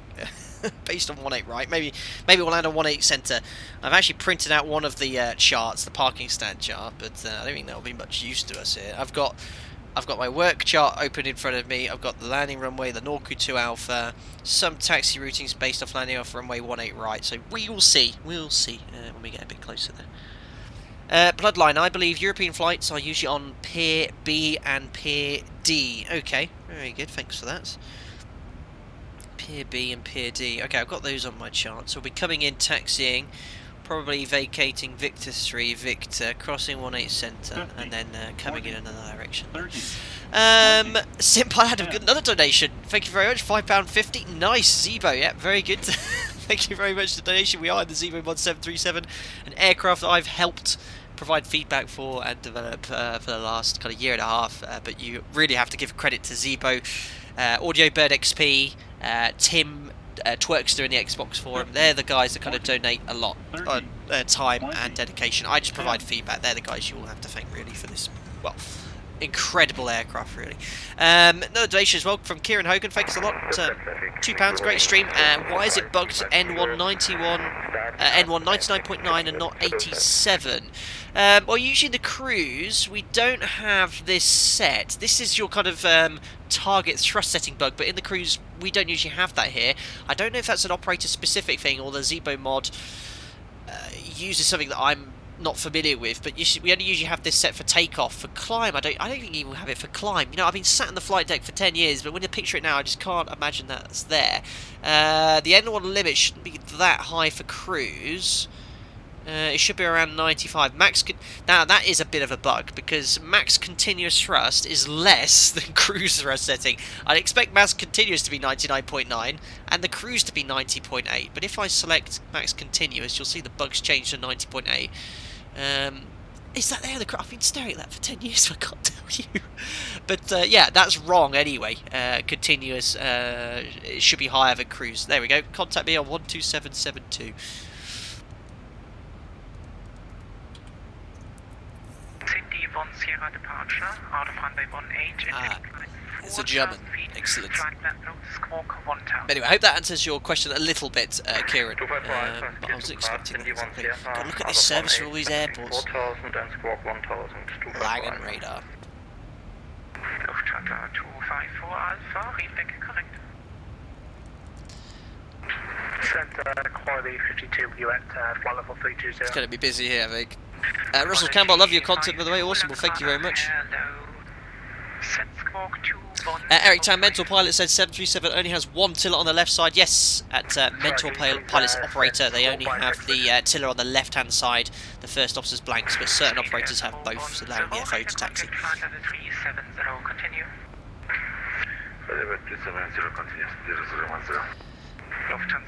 We'll try and check in when we can, guys, anyway. Okay, where do I put the operational flight plan?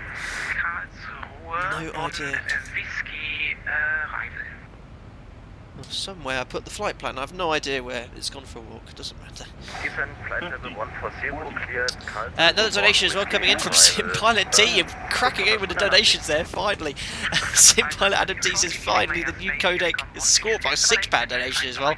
Thanks again, Sim Pilot Adam T. Yeah, this is the new voice codec using Smallbox with the VATSIM audio client. But yeah, crazy, thanks, man. I will try and look out for your chat. You don't have to give me a couple of quid each time, honestly, man. Just try and you can leave a message in chat.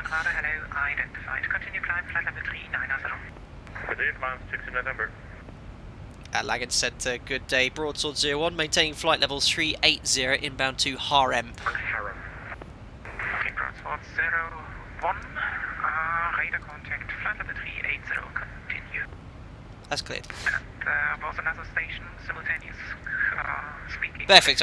He said us anyway. You could check in there as well. Who asked something about how often do I stream? Oh no, how many sectors do I do each stream? I read.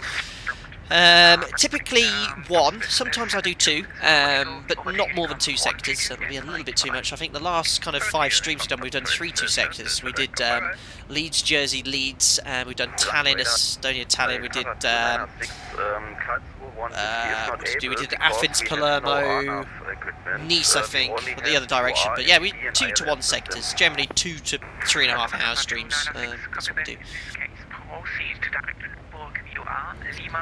Another donation from Simple Adam T. Just call me Adam. Alright, Adam, fine. Thanks again for £2 more. That's very, very kind. You got a little crazy there, man. Appreciate that, Adam. Thank you very much for the donation. Transit 876, request descent. Doesn't maybe what happens. Yeah. So during the day, I mean, you wouldn't have these lights on, but in X-Plane it just stays a little bit darker. Obviously, it'll be a lot brighter in reality. 150, translate 876. Lange, good afternoon, Airline 6 Lima, level 270, descending level 240 initially, and expecting runway 25. My Data, flight deck sim, are you flying the flight factor 767? No, I've never tried that out. It has been requested a few times, but we'll try that out at some point now. We've done an Airbus A319 stream, which is very entertaining. We've done pretty much all the best payware 737s, so we've done the IXEG, the FlyJ sim, but still the ZIBO mod is my go-to 737. Obviously I fly the NG, but it's actually flipping good. Adam Elcock coming in with £2. 2 Adams can play this game, alright. Oh Christ, don't start anything stupid, but thanks again Adam Elcock for the donation, a couple of quid there, very, very kind there. Simple Adam T, there you go, you asked the question, are you able to go to Echo Golf Lima Charlie at some point? Now, which airport is that? That sounds like a little local airport to me. Echo Golf Lima Charlie. London City. Probably not in the ZIBO mod. Well, we could try and get the ZIBO mod in, but yeah, we'll go there soon. And we've got the Orbex scenery as well. I've got so many requests to get them through. Has a 737 ever been into London City? So I know the Airbus is to be specially modified to go in there. I think you'd really struggle. Issue the Frankfurt soon. I think an NG would really struggle to get into London City. It'll be too slippy. You know, you wouldn't be able to maintain speed. But yeah, thanks anyway. 77 Echo Charlie, welcome to Frankfurt. Taxi right via Mike 24. Hold short the runway 25 center. Expect gate Alpha 44. 40. Guys, don't start. I thought this was coming. Sim Pilot. Oh, Adam, sorry. Adam coming in with a donation there. Thank you very much again, Adam. Oh, hotel cock anytime. Guys, honestly, there's no need. Thank you anyway. Gonna fight off between the Adams here. Insane. Thank you very much for the donations. Mit Information für Piste 25, bitte rollen Piste 25.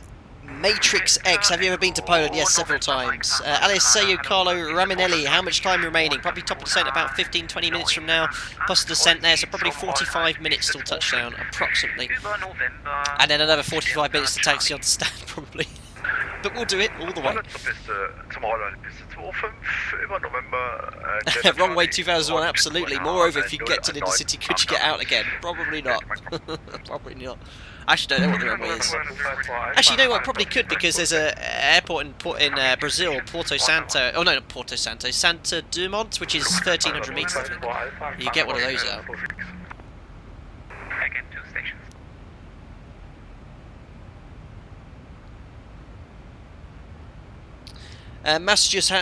Sorry if I pronounced this wrong, buddy. Matthias Chalupinzak. How many feet do you add to minimums for a precision approach or non-precision approach? Well, for a precision approach, we don't add any correction. For a non-precision approach from our operator, we add 40 feet to allow for the fact that you don't actually ever get below the MDA, because of the inertia of the aircraft when you go around. If you push toga, the aircraft will still descend initially before climbing.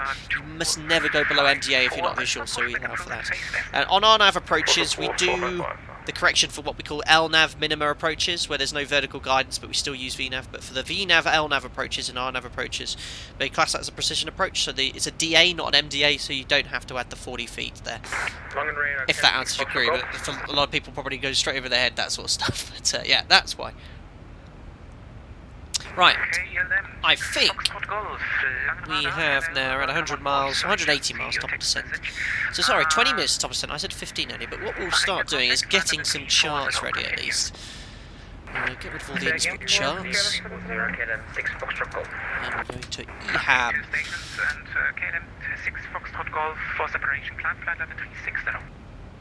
This takes some time to load, probably. 31 airport charts, insane. Right, so arrival, we're going to be doing... I love how they only have 3 arrivals, nice and simple, compared to Barcelona, where you got about 10,000. Doing... What was it we're doing? Oh, I've lost the flight plan, I don't know what I've done with it. What was it we were going to be doing? Norku, wasn't it? Norku 2 Alpha. Another donation coming in. That is from Adam again. Coming with £4. Thanks, Adam. I've got to go now. See ya. That's probably a good thing, Adam. Thank you for popping in and for the multiple donations today. You're very, very kind. Thank you very much there. And also, don't forget, Adam Elcott, I'm very, very thankful for you for your donation too. It's not a race. Thank you. Have a good day anyway, other Adam. Appreciate the support. Right, this is the arrival we're going to be doing, a Norku arrival to R-tip, and then we can expect vectors after that. We'll then put the ILS 18 right. So many charts there. That's the one. And what charts will I need to taxi? A lot. Airports. Let's have briefing. So many pages of briefing. It just essentially gives you about the main routings and stuff. So we want airport. LGU77 coming as a membership as well. Thank you very much for the membership. Welcome to the channel as a member. You'll be automatically invited to the members only Discord, where you'll find members only content such as exclusive live streams, videos, and you'll be able to chat to me whenever you so wish. And thank you very much for becoming a member. So 18 right, look at this. So we're landing here, I think. Victor 1, taxiing all along here. We might be landing on 18 centre. And maybe 18 left, I don't know. And then look at this taxi all the way here. I think we're going to be parking around there. That's it. That is coming for one more donation, £5. Oh my god. Oh, Jesus Christ. Oh, that is absolutely awful. Sorry about that. That occasionally happens with the new codec. My ears are now bleeding profusely into my headset. That was awful. Adam, thank you. Just one more thing. I'll watch back later. Expected butter. I'll see what I can do for you. Another member coming in as well. Adam T. Thank you very much for the membership as well, as long as all the donations. So you'll be able to chat with all of us later on. Talk about all the donations there. Who else have we got? I think it's gone crazy. Leon Fearon, £2. Thank you very much. When I start engines, there's a loud knocking sound. I have no idea what could be causing that, my friend. It could be anything.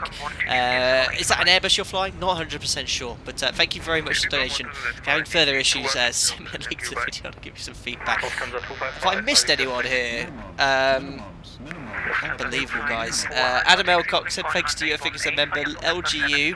It says I've had another member coming up. It hasn't come up on my feed, but it's Leon Fearon. Oh no, sorry, you donated the £1.99. Guys, sorry about this. That's very generous. Everyone that's became a new member. We've got Sim Adam, I've mentioned. Another new member, Mick Cliff, thank you very much for the membership as well. Dovey's coming as a new membership as well, so thank you very much to all of you. You'll see and heard what I've explained, what you'll get for that in return. But thank you very much. That's crazy, guys. Thank you very much. You're all welcome to the channel. And sorry for everyone about their headphones up there. Crazy, crazy, crazy. Right, Mark Rawson, runway 18 centre is currently in use. Expect stand Delta. Okay. How certain are you, Mark, about runway 18 centre? I'm pretty confident you're right, but I looked on the VATSIM map earlier and it didn't look like they were landing on 18 centre, so I'll probably plan for that. BB5 as well, coming with the membership. That's crazy. I don't think I've had so many members in such a short period of time. Thank you very much, BB. Welcome as a member, of course. When you click join, you'll find out everything you'll get. Everything revolves around the members only Discord, so yeah, get yourself in there and enjoy all the content you get exclusively. Thank you very much there. My goodness, guys, I'm out of breath. Thank you very much. Sorry for everyone that's wanting to hear me what I do, but I must say thanks to these guys for saying support and stuff. But yeah, you reckon 18 centre then? All right. Well, let's plan. Let's plan on 18 centre. We can always change that anyway. I'll brief another chart and we'll see how we go. For your information and to refer to your charts, you are now at November 10 instead of November 8, just to confirm. Please check it. Centre. Ah, there's so many charts. So many charts. Right back. Approach ILS 18 centre. And there was a Eurowings checking in. Please say again, call sign. And we want the airport charts. Scroll. Airport. Oh no, wrong one. I didn't want that. I'm not going to flick through everything, so it'll take us so long here. Airport, and then someone said Pier D. Okay. So let's go parking stands.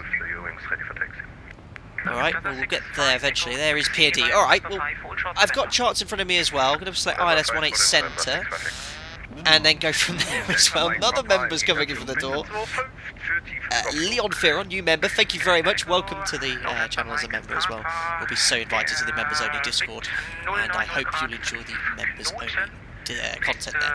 Now, I've really closed off to the ATC here. Obviously, pilot monitoring will be listening to that whilst I'm flying and accepting donations from members, but we'll keep a listen out. Anyway, and usually PMU will start getting everything set up anyway. So, descent page will start off there. I'm going to have to get the flight plan here because in the space of me getting my drink, I put the flight plan somewhere. I think I left it downstairs, but how do I get rid of this? Let's go. KLM 779, request clearance with Düsseldorf. This guy's doing everything. He's doing clearance for airports, en route ATC. It's crazy how he's managing all that. KLM 779, I expect you. Right, descent forecast 250 below 100. No, it should be able to accept 250 slash in the real aircraft, so I'll try and remember to tell ZIBO that. But you have to put 100 as well. Lufthansa 65 Echo behind passing Lufthansa Boeing 747 on November 5, continue taxi holding point runway 18 via November. 100. And wind's going to be 226 at 42. Ryanair 6 Lima November, continue descent altitude 200, 215 at 33. 87. And 100 is 283 at 23. 987. Not the transition altitude set because it's put that as 10,000 feet for some reason. Execute all that.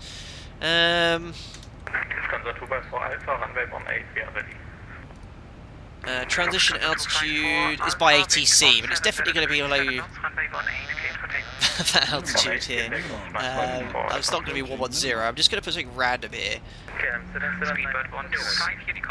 Thank you very much as well for the membership. That's now to Amy Parent. Thank you very much. Welcome to the channel as a member. You'll be so invited to our members only Discord channel where you'll find some exclusive content too. Thank you very much and welcome to the channel as a member. Right, so descent forecast winds are in. Fixed page. Well, we're going to change this now to runway 18 centre, aren't we? So 18 right.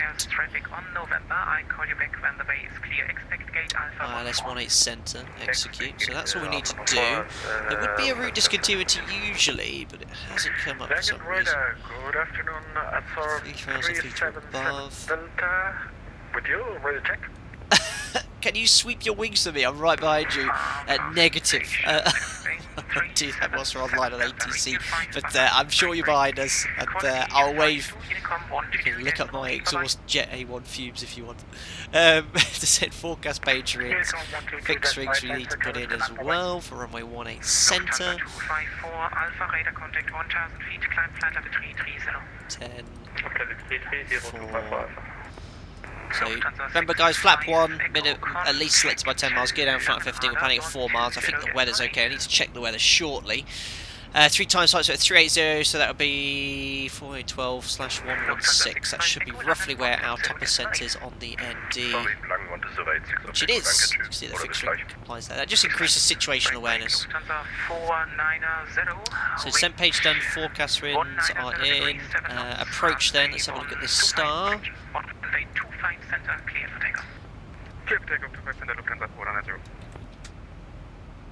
So here it is, we're coming in from Norku, Norku jet only, flight level 280 to 200. Okay, air child 795. So 280 to 200, no speed restriction, then we're going to Sonsa, then we're going to Robis, then we're going to Oscar, and then we're going to Artip, which is the initial approach fix and holding there. So at Artip, at or below 100 and at above flight level 70, that's all coded. And then from Artip, it'll be vectors, but to accommodate that, we've just got some RNAV void. Oh no, there's an Artip transition. Oh no, we won't use the Artip transition because that'll take us over the airfield, which is very unlikely. You're going to get vectors, so we'll just route via these DB points. So Echo Hotel 623, where is that? Und Delta Echo November Mike Papa, Verkehrsinformation, eine ATR 72 auf dem Final Runway 25. Okay, that's fine. Echo Hotel 623 is about 12 DME. There it is, Echo Hotel 623. So that's fine. We'll leave the FMC as it is, and we'll get vectors, I should think, and then we'll code it accordingly, and go from there. Another donation coming in. That is coming in from Potter. It's coming in with 119 Swedish krona. Thank you very much for that. Peeking is for a short while. Peeking in for a short while from work. Here is some Swedish krona for some butter for your landing. Well, thank you very much for the donation, Potter. I'll do my absolute best to butter out. We've got a very accurate landing rate calculator now, so I'll do my best to do a -100. We've got plenty of runway there, so we can float her out. By the way, that's what I never quote at work. That's 100% not our intention. So I'll probably just try and follow real-world procedures. Thank you very much, Potter. I'll do my absolute best for you. So that's the star. Eventually takes us towards R-tip, and then after R-tip will be radar vectors for one of the approaches. I think we're guessing 18 centre, or I think you're quite confident it's 18 centre. Otherwise, we could just simply whack in 18 right. So 1095 is the ILS frequency. Ryanair 6 Lima November, contact Langenrad, Bond 30.8, bye-bye. Frequency there as well. 1095, a lot of members coming in today. The Dutch 82, obviously very impressed with the fact we're flying into Schiphol today. Thank you very much for the membership. Welcome to the channel as a member. And you will also be invited automatically to the members-only Discord, where you'll find exclusive content just for you guys. Thank you very much for your membership there. I'll catch up with you all later. I don't know how many members we've had today. Must be 10 members, Adam. That's insane. In one stream. Thanks a lot, guys, and I hope you'll enjoy the experience anyway. Another donation coming in from Dan Walker, £2, thank you very much. Top Gun v Airplane, and thanks to the content, the films, it's got to be Top Gun, I think. Hold on. 122.8, thanks a lot for the service. Broadsword 01, choose. There we go. Excellent. Back onto Unicom. Yeah, Dan Walker. Top Gun for me. Airplane classic. Absolutely classic film. Top Gun is just a classic film. Let's see what the new one's going to be like as well. I hope they haven't ruined the original one. But thank you very much, Dan, as well for the donation. Did I miss anyone else? No, I don't think I did. No, it was 10 members. Insane. Right, so I got pretty distracted. What was we doing? The ILS 1095. 1095, 1095. I think we need to do a stream soon where we go to a bit more of a difficult airport, because you guys have been seeing boring ILSs. We'll go somewhere with slightly more of a challenge. We've done the Innsbruck, we've done the Funchal, we've done Circles. We'll find another one. I think Samos is another place we need to tick off the list. I need to go to the US at some point as well. The guys in Discord are really hammering the American guys to go to the US. So we'll do a classic kind of like, I don't know, LA, San Francisco, or Washington, New York, you know, classic high density routing or something. So frequencies courses are in. Minimums, there's no published altitude for the glide slope, so decision altitude, look at that because it's below sea level, 188. Martin Aroff coming in with 20.19 Swedish krona again. Please turn the no smoking sign, thank you. Well, this is a Flyday Sim Airlines broadsword to XL. We exclusively allow our passengers to smoke on board. Big fat Cuban cigars, in fact, so no problems with them smoking on our aircraft, but thanks for the donation. I'll put that towards a big Cuban cigar. You can just picture me smoking at night. I don't smoke anymore. I used to, but not anymore. Not anymore, thankfully. Minimum send coming at 188, 188 as my computer is currently melting. Below sea level, we know that. Nice, simple go around, climb on runway track 183 to 2,000 feet, inform ATC, DME required. So yeah, simple vectors onto the ILS, intercept the ILS, base at 2,000, around 6.2 DME. The ident is Zulu Whiskey Alpha, MSA, no terrain issues, 2,300 feet. So if there's any issues, we lose situation awareness and we need to make sure we don't hit anything, climb up to 3,000 feet around Schiphol. That's all it. I don't think that anyone's done a circle to land there for a very long time. So we've done the descent page, we've briefed the approach, nice simple vectors. Taxi routing then. So if we land on 18 cent, I should think we'll vacate to the right, one of these whiskey points, and then we'll just take our time, note the taxi routing down. I've got charts in front of me, charts here, and someone suggested that we're parking at Pier Delta, which is here. So if they ask us where you want to go, we'll request Pier Delta or DP, and we'll see if we get there. That's it, landing performance then. My distance here in Schiphol. It's on a separate chart, but I have it right in front of me, the landing distance required. Well, there's no displaced threshold. It's 3,300. It's ample room. We'd obviously check the performance at every runway. We plan to vacate one of the whiskies, probably Whiskey 6 or Whiskey 7. We've got Whiskey 8 at the end. So I think if we just go flap 30, order break 2, that should suffice. 3.4 tons, we need 2.2 from Brussels, so we've got about 1,200 kilos, so about 30 minutes of holding time before we need to divert. That's an extra 700 kilos to burn. That's going to be a landing weight 57.1, which is nice and light. Flap 30. And order break 2. We'll use second detent reverse thrust. And that's it. Performance is all done. We're pretty much all ready for our descent and approach into Schiphol. That's it. Someone asked me at the beginning of the stream, do you know any Dutch? Only Dutch I know is very rude words, which I'm not going to say in chat. I used to live with a very good friend of mine. He's a Dutch guy I used to live with when we were both based in Alicante. Well, he's still based there. That was my first base. Years and years and years ago. But yeah, I lived with a couple of Dutch guys and they were crazy, absolutely crazy. Vince Mass, keep in mind, I guess for Schiphol, taxiway alpha equals clockwise, taxiway bravo counterclockwise. Ah, very good. Seems very specific there.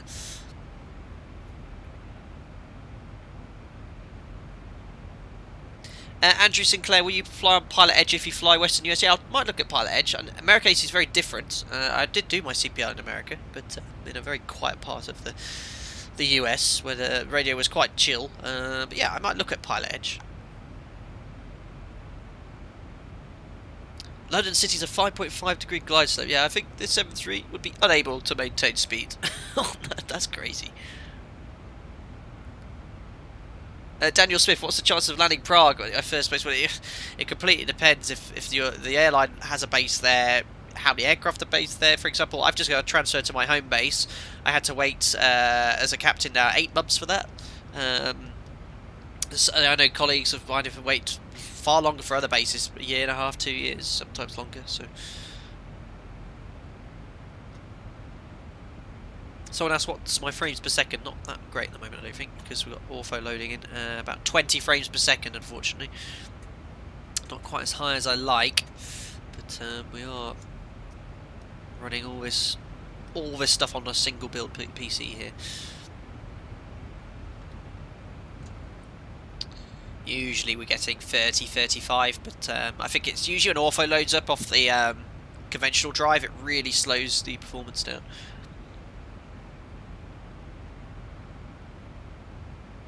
Anthony Teal, good morning, boss. Just joining. Hope your stream has gone well. Yep, very early in the morning for you over to the west of us. I hope you're doing well.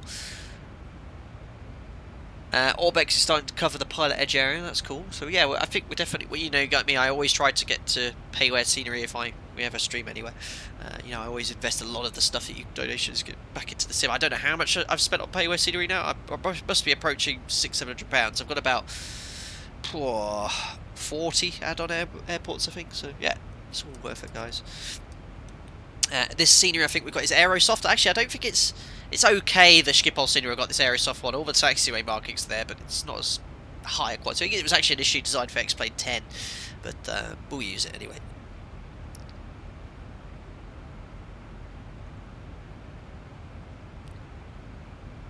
Antonov 737 X-Vision will give you better textures and drastically improve your performance. You don't know how bad the performance on AXP clouds are.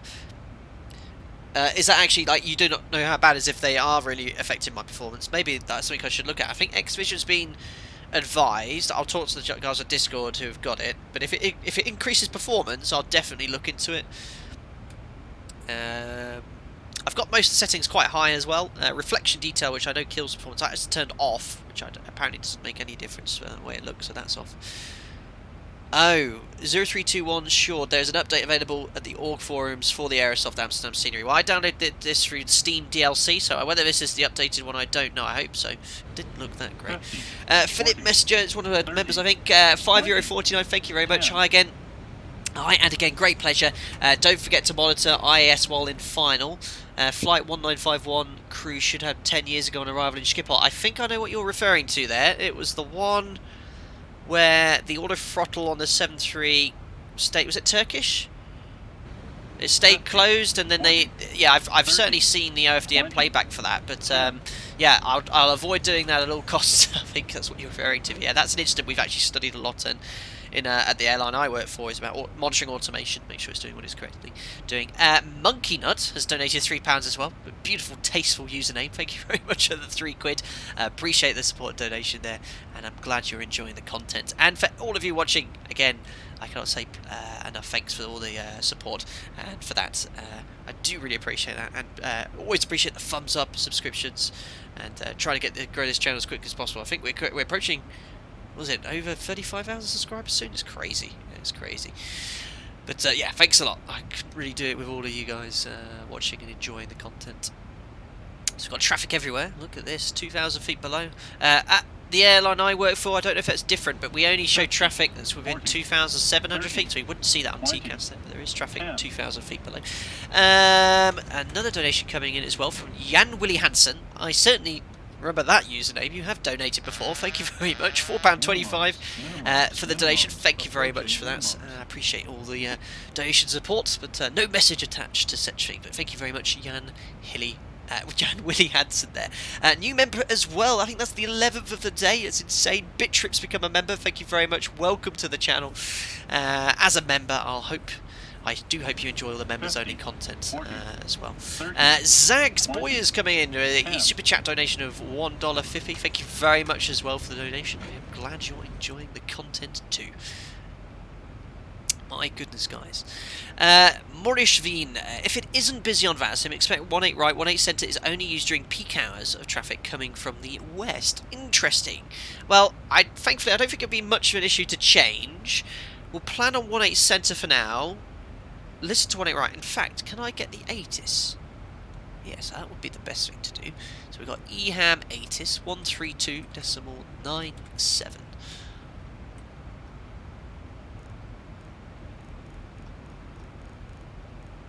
There we are. 1,000 feet. Temperature 122.9. Another donation coming in before I listen to the weather from DJC. £5.34 as well. Thank you for the videos. Well, you're most welcome, DJC. Thank you very much for the donation. That's very, very kind. I'm glad you're enjoying the content.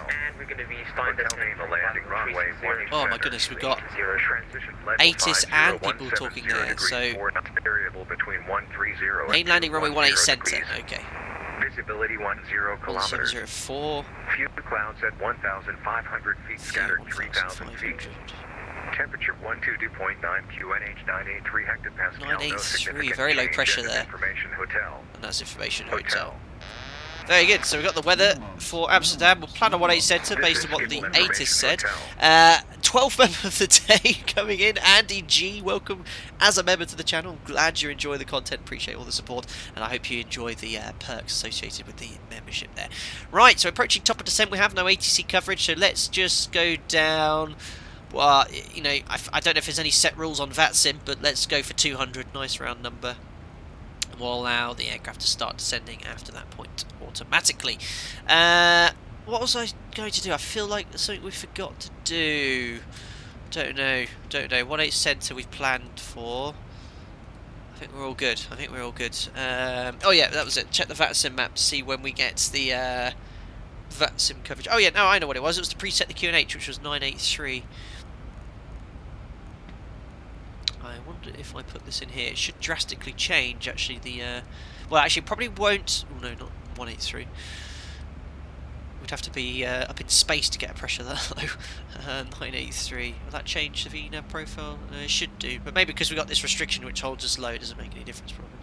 Right, anyway, we got the QNH set. Was it 983? I wrote down 983. Yes, very low pressure in Amsterdam. They're probably going to get some interesting weather later. Yeah, looking at the forecast later on in Schiphol, it's going to be quite low cloud base. So at the moment, fine. Nice gentle wind from the south, few clouds, 12 degrees, just a bit of low pressure. And there we are. We are initiating our descent into Schiphol. And yes, that was the last thing I wanted to check. Michael Chamberlain, where's this live stream coming from? The UK. There you go. That's as specific as I get on that one. Right, VATSIM map. There we are. Well, apparently I should be getting some ATC, but I don't know if he's just accessing a high-level sector. And we're approaching very quickly Amsterdam Centre, which is going to be 125750.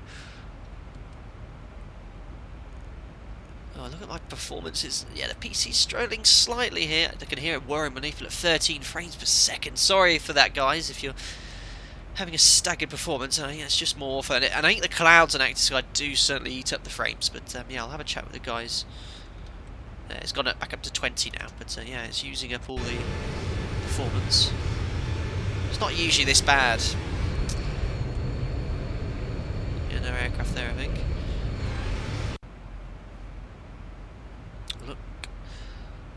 Looks like the traffic ahead of us is also going into Schiphol, or hopefully his speed isn't much lower than ours. Otherwise we'll be running up the back of him. What's the separation there? It's a little bit tight. 5 miles at this speed and distance, a little bit tight. You want to be a bit further back. Infrared Ahmed, which version of ZIBO is this? It is, I made a note of it, 33713. I think it is public, this one came out. Anyone? Norbert, you're going to put a script for me later to increase my performance. I'll message you on Discord. I'll take a look at that, Norbert. Thank you very much.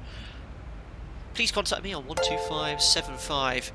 That noise, I think, means someone has bought some merchandise, isn't it? If you have, fantastic. Potter has bought a mug. Thank you very much. I do get the mug purchases, but thank you very much for buying a Flight Deck to Sim mug. That will be dispatched for you automatically. Thank you for that, and I look forward to you tagging said mug to me and taking the pictures. Thank you very much. Oh, there's all the weather gone. You can see, look, actually the frames improved slightly. That's 25 degrees. My apologies, runway 18 Center, copy 3 at Bravo November. Radar, good day. It's broadsword 01, descending flight level 200, inbound to Norku, copy information hotel, QNH 983, hectopascal 738. Blocked. Blocked? Or broadsword?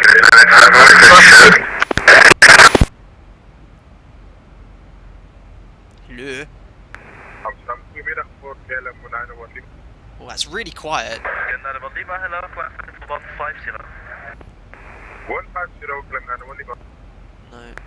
Confirm Broadsword 01 calling in. Hey firm, Broadsword 01, good afternoon. Descending flight level 200, inbound Norku, information hotel 983, hectopascal 738.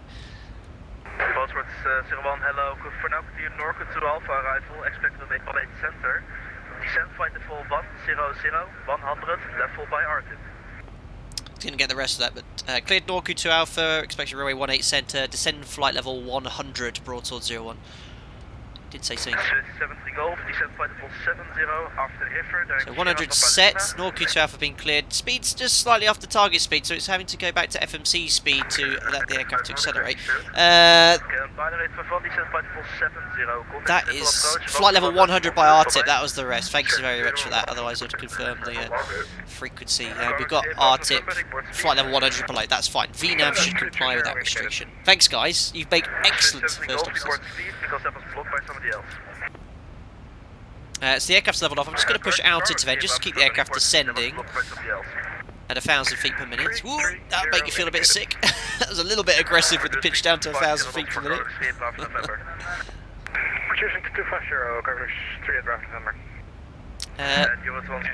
The 80s for me is the 80 is very quiet. Hello Flight Sim, my name is Joachim from Vienna, Austria, and following the tutorial tours video since the very first second. So count always +1. May I have a question regarding descending at top descent, which results in descent path islands for us? A friend of mine is descending accepted and told me that he always starts descending 20 to 30 miles before descending flight level. Before top descent, he told me it's not good for the engine life to reduce stress. What is your opinion for this? That's funny you mentioned that, because I flew with a 777 captain years ago who said the same thing. He wants the aircraft descending about 10 miles before top of descent. I don't know if it's with the bigger engines that's an issue, but certainly on the NG there's no issue. You can rate right until top of descent. There's no manual, there's nothing in the FCOM that mentions about causing engine stress for that. But I think on the wide body jets, that does happen. That does happen. Anyway, That's hopefully answered your query. But yeah, I certainly remember a 777 guy who mentioned it. I was like, oh, okay. And he wanted to do it in the 7.3 as well, and I was like, oh, I didn't know you had to do that. And it's not written down anywhere, so not something that I usually do. But usually you're told to descend now by ATC, so you're already descending anyway. It's already set up as high as possible, so okay, descend to flight level 70 after RTIP, direct 0. So I just have to listen out very carefully, because for me, I don't know if you can hear it clearly, but the ATC is very quiet.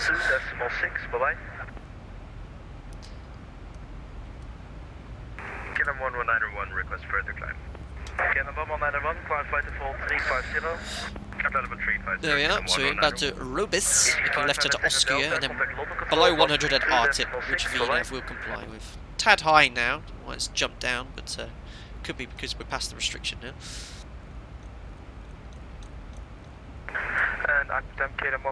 Bitcham, how do you get to your Discord? Make sure you sync your YouTube account to your Discord account. It should be completely automated. If you type in on Google YouTube Discord member synchronization, there's some guidance and feedback on how to do that.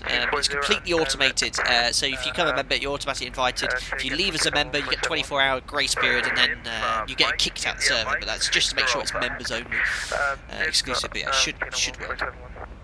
Swiss 73 Golf, approach 1.1.2, bye-bye. Lufthansa 9056, high speed approved.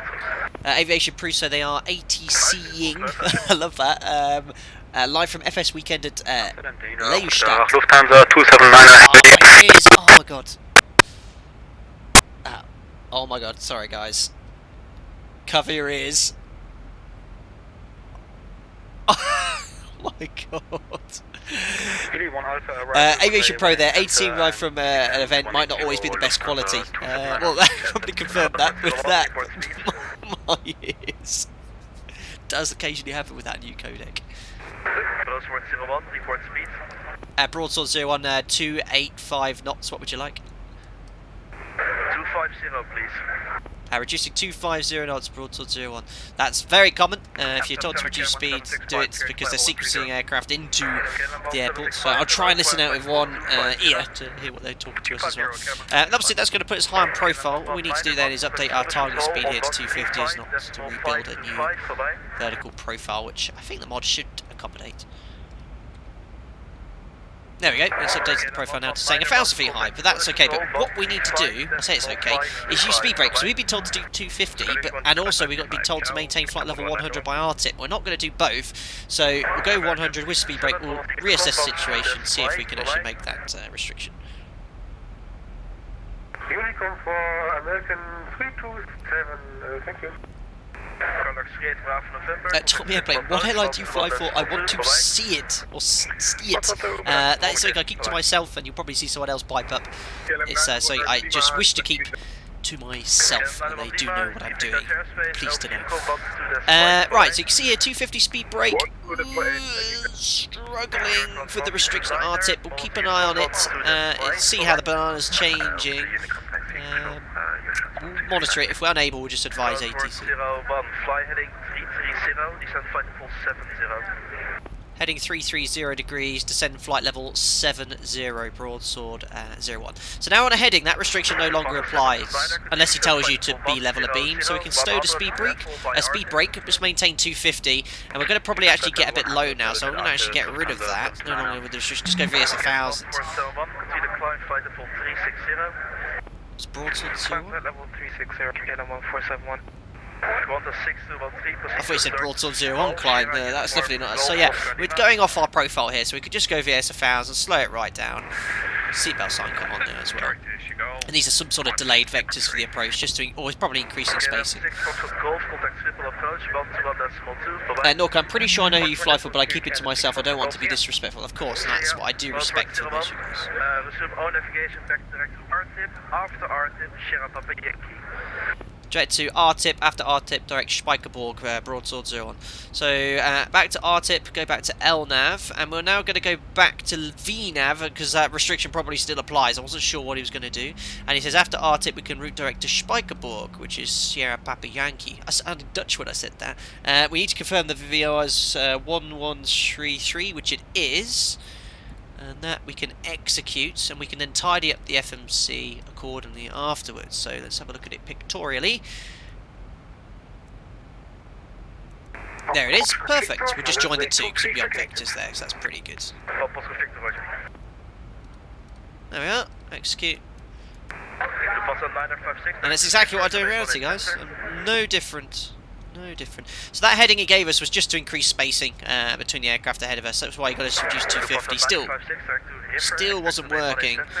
So he kept it there. I'm just going to go back to level change 250, get the speed brake out just to make sure we comply with that RTIP restriction. Lufthansa 9056 Amsterdam. Go ahead for 956. Lufthansa 9056 back to River. Expect delay 18 center. Direct River 18 center. Lufthansa 956. And looks like we should be able to make that RTIP restriction, which is what the VNAV profile is comply. Oh no, actually, hold on. I might be struggling for this. Yeah, we're going to struggle with that RTIP restriction now because we went on that delayed vector because I slowed our restriction right down.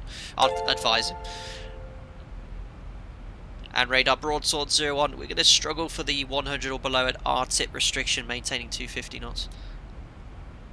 Broadsword 01, you can do 280 knots until RTIP. At 280 knots, so we'll try best broadsword 01. So we're going to accelerate now, try and get that. Yeah, should be fine with the altitude after RTIP. It's going to be, what, about 40 track miles after RTIP?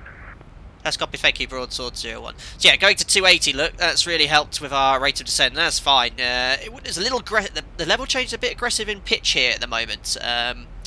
In the mod, when I bugged down there, it was really like pushing you down. You know, you'd be floating in your seat if you felt that. But these rates of descent are not unusual. But that 280 has really helped with that restriction because it's helped us to increase our descent, more parasitic drag with the speed brake out. Yeah, so if you're told to slow down and make a restriction, it's quite difficult, especially in the NG, to make restrictions like that. But look at that, that's worked out really nicely. So as soon as we're happy that we can make the RTIP restriction, I'm going to go to vertical speed now, bring the speed back to 250. And remember that green banana is no longer showing us 100, it's set to the MCP level, which is 70, so you've got to kind of ignore the... fly heading 250, when able, proceed with the Sierra Papa Lima. Heading 250 degrees, and then route direct Sierra Papa Lima, broadsword 01. Well, that's a funny one.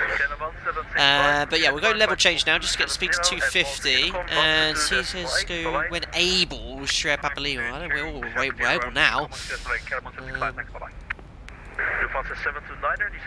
Slightly different point. We're going to execute that now. And stow the speed brake. This is where it gets really weird. Where is he taking us? So we're actually routing towards the airfield now, and then he's going to probably give us some sort of delayed vectors.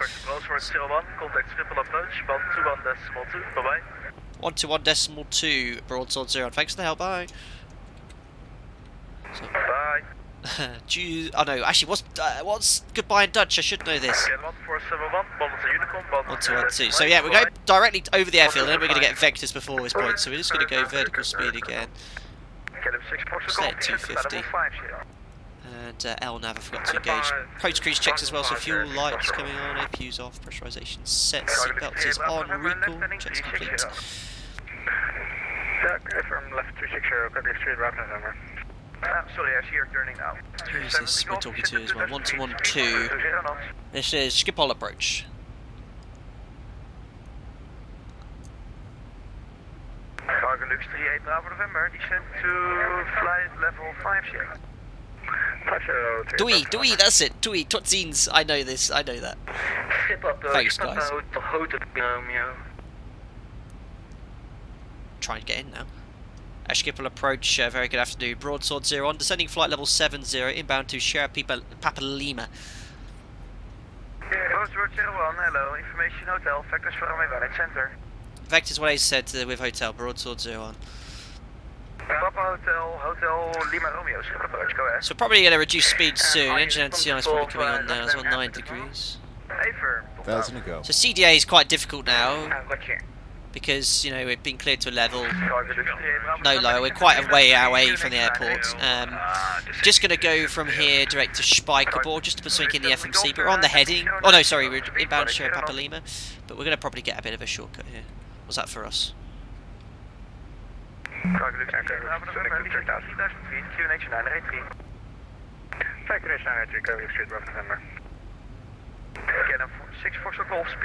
Getting busy now, so please excuse me if I'm missing some of the chat as well. Qantas 621, please Schiphol approach. Information India, factors for runway 18 center. Love it, it's so good. Information India 18 center for Qantas 6213, Qantas 6213, descending 7000. Yeah, maintain flight level 70. Target Lux 38 Bravo November, speed 220 knots. Very, very good this ATC. David Larson, thank you very much. 100 Swedish krona, that's a big donation, thank you very much. Just stopping for a quick look. Need to get back to family business, fly safe capsule. Thank you very much, David, for the donation. And I hope you get all your family business sorted. And thank you for popping in. Rosewood 01, turn right, heading 300. Heading 300 degrees, broadsword 01. So now we're on the heading, and to get rid of this Sierra Papa Lima, go direct to Spijkerboord in the FMC, just to make sure everything's looking correct. There we go, the magenta lies roughly where we're going, and it's showing it's only 1400 feet low. We're going to level off at 70, that's fine. And looking in a good position for 18 centre.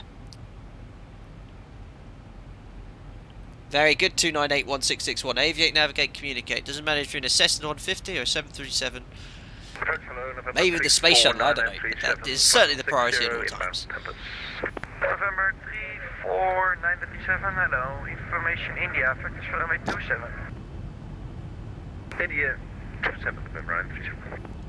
Target Lux 38 Bravo November to the right. Looking good outside for the passengers. On time. Managed to get a little bit of time back off our late departure. Get him 6, disregard.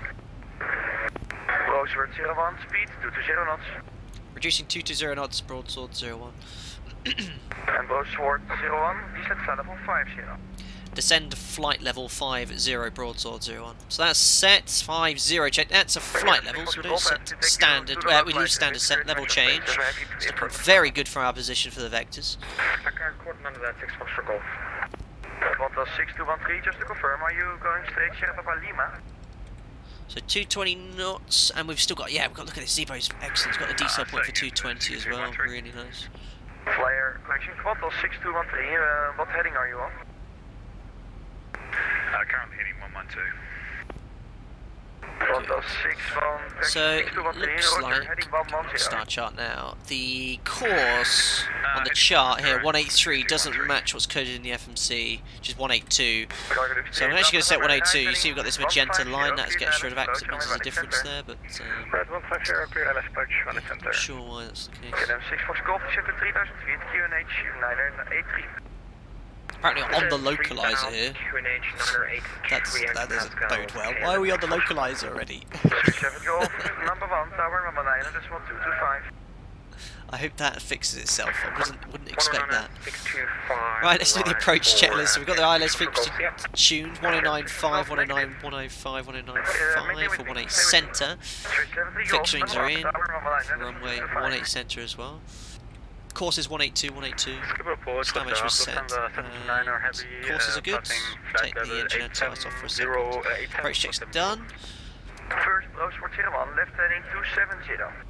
Left heading 270 degrees. So I need to change transition level in the ATC. I didn't confirm what it was on the ATIS, but I think we got it at 60, which we set randomly.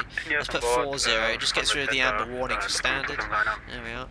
Get him 6 left heading 150, descend to 2000 feet, cleared ILS approach, runway mount center. There we go, localized. Left 150, cleared ILS approach, runway 18 center, descend to 2000, Ken 6 social golf. Bridge cargo 728, Schiphol approach. Go ahead, we can get a car through. There we are, below the clouds. Looking good, guys, for a CDA. 130 at Andik, bridge cargo 728. It's leveling up for 5,000, so much for CDA. 120, runner 1. November 34937, descend to 2000 feet, QNH 983. So we should get our intercept heading very shortly. Hello, Sword 01, die zit at 3000 feet, QNH 983, speed 180 knots. So now altitude 3000 feet, QNH 983, reduce speed 180 knots, broadsword 0 on. Where are we going, ZIBO? 3000 feet checked. Right, don't ever bug below the upspeed without selecting flap, so there's the upspeed. Now we can select flap 1, and that's going to give us 181 knots. Let's monitor that situation. Left heading 210 degrees on that heading, clear ILS 18 centre, broadsword 01. So heading 210 is set, we go vertical speed, we've got correct sensing, localised right side alarm, approach in a dot.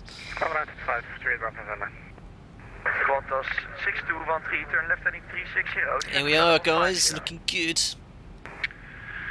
Turn left heading 360, down to 5000 for Qantas 6213. Ryanair 181 Amsterdam 125.750. Localizer live, localizer capture, runway heading 1826, just waiting for the glide slope. 125.750. Go flat 5 now as well. And glide slope capture, what's the missed approach altitude? 2000 feet, nice and low. Qantas 6213 speed, 220 knots. And we're doing our speed as requested 180, looking really good. 6213. And Qantas 6213 And what's the tower frequency? We have tower north, let's go 119220. Schiphol approach, Papa Hotel, Hotel Lima Romeo. Papa Lima Romeo, stand by, call you back. Canada 646 Golf, 4 miles behind Boeing 747 Tower 119, that is 1225. So we're going to probably start reducing again soon. He's a little bit tight, it's 1400 feet, so when it gets to like 1000. Sword 01, 4 miles behind Boeing 737 Tower 119, that is 1225. 19225 broadsword 0 on Dewey. Remembered my Dutch. There's tower. Right, I'm going to reduce speed now because it is getting a bit tight. I don't know if he said 160 till 4, he said something there. 6 Fox, Golf, reduce final approach, number 2, runway 18 center, continue. Continue final runway 18 center and assume we have no further speed restriction, KLM 6 Fox. Not at that stage. KLM 6 Fox, Golf, no, reduce final approach speed, please. So he's getting quite tight now, he's 5 miles ahead. Schiphol Tower, good day, broadsword 0 on, establish ILS 18 center 8 DME.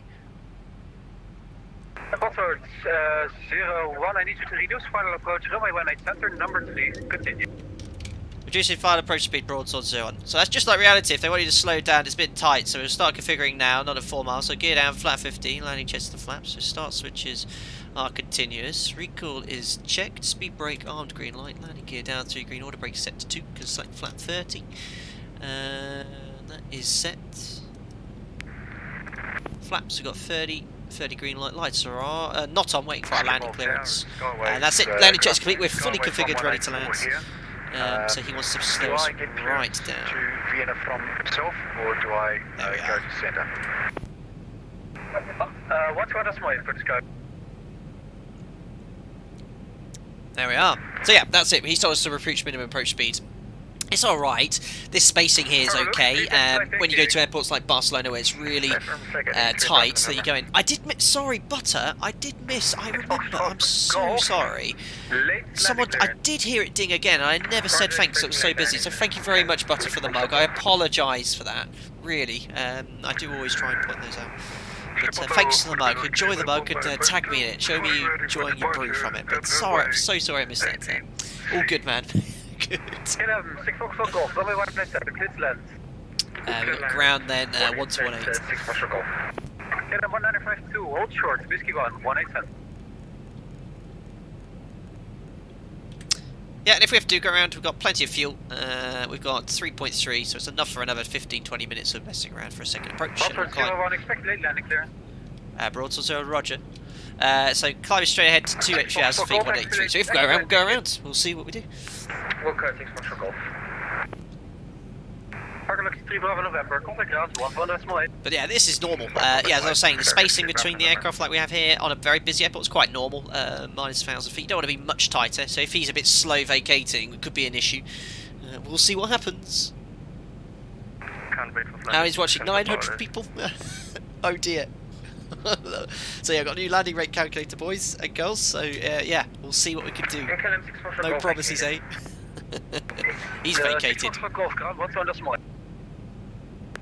121.86 social goal, thanks to ATC, see ya. Approaching 18 center. Check. Thanks, Rez. 140, runway 18 center, cleared for cleared land to wind 170, 150, sir.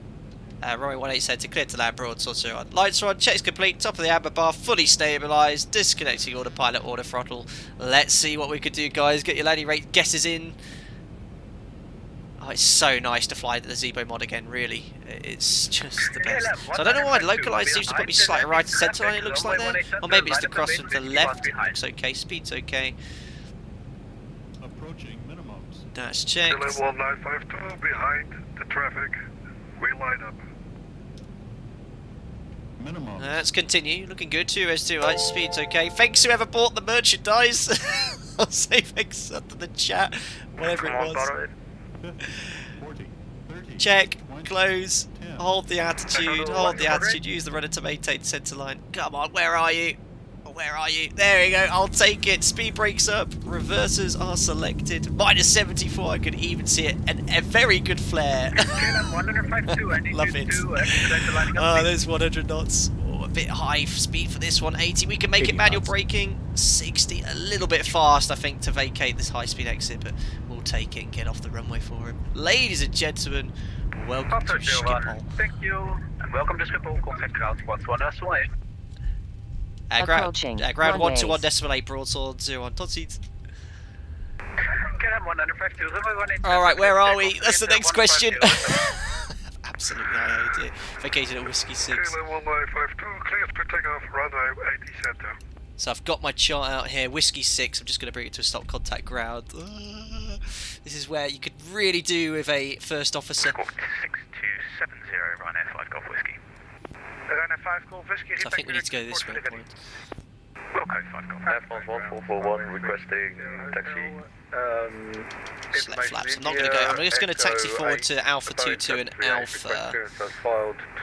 But Vienna. that have to be the next left.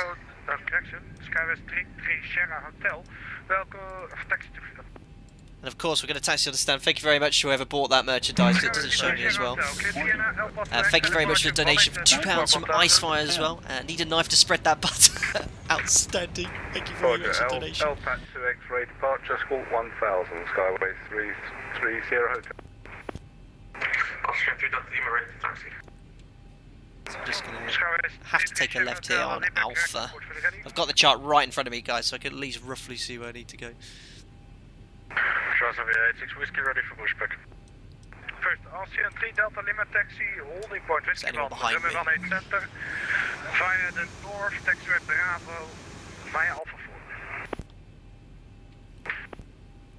Taxi to Whiskey 1, runway 18 center via north, Bravo, and Alpha Left 4. on Bravo, Maurice says thank you. And Schiphol ground, good day. Broadsword 0 on vacated 18 centre at Whiskey 6. Crossword 01, taxi to gate Delta 5. Taxi gate Delta 5, Broadsword 01. Is that via Bravo then, I guess? Is that this is the clearance? Is that it? Well, the only next left I can take is here, which is Alpha, not Bravo. Alpha is clockwise, so this will be good for us. I have to take this left here at Alpha. It's the only way, and that's the one it says on the chart. Yeah, Alpha here. It's going to be the only way then, so I'll take the left here. Yeah, via Alpha, via Bravo. I've got guys, Alpha clockwise. Yeah, and this is clockwise, so I'll take Alpha. This is this left here. Conflicting arguments from my first officers on board. Via Bravo. The chat so funny. Oh, God, who was it that donated the mug? I missed that because it doesn't come up on Streamlabs or the chat, so I don't know whoever bought what, but thank you whoever bought the merchandise as well. Appreciate that. Mug, shirt, hoodie. You might have even bought the flight deck to sim towel. Thank you for the ATC. Have a nice day. 1847. My God. Right, we're definitely on Alpha, and he said Delta 5 for the stand. So we're going to continue on in Alpha. Pier Delta is down here, and stand 5 is there. can't wait. Oh my goodness me, my ears. Flipping heck. So we know where we're going at least. Well, I've roughly figured out where we're going. So actually the taxi system seems pretty simple, but and the way it works looks really, really good. So that's why you want it, nice simple there. You just said Delta 5, so if it's very simply via Alpha, you can get all the way there. So we're going to keep going in a straight line until we get to the turn. We'll keep going on Alpha until we get to the pier Delta point. That's really, really cool. It's well designed. Well, yeah, Jesus, my gear. That's really loud.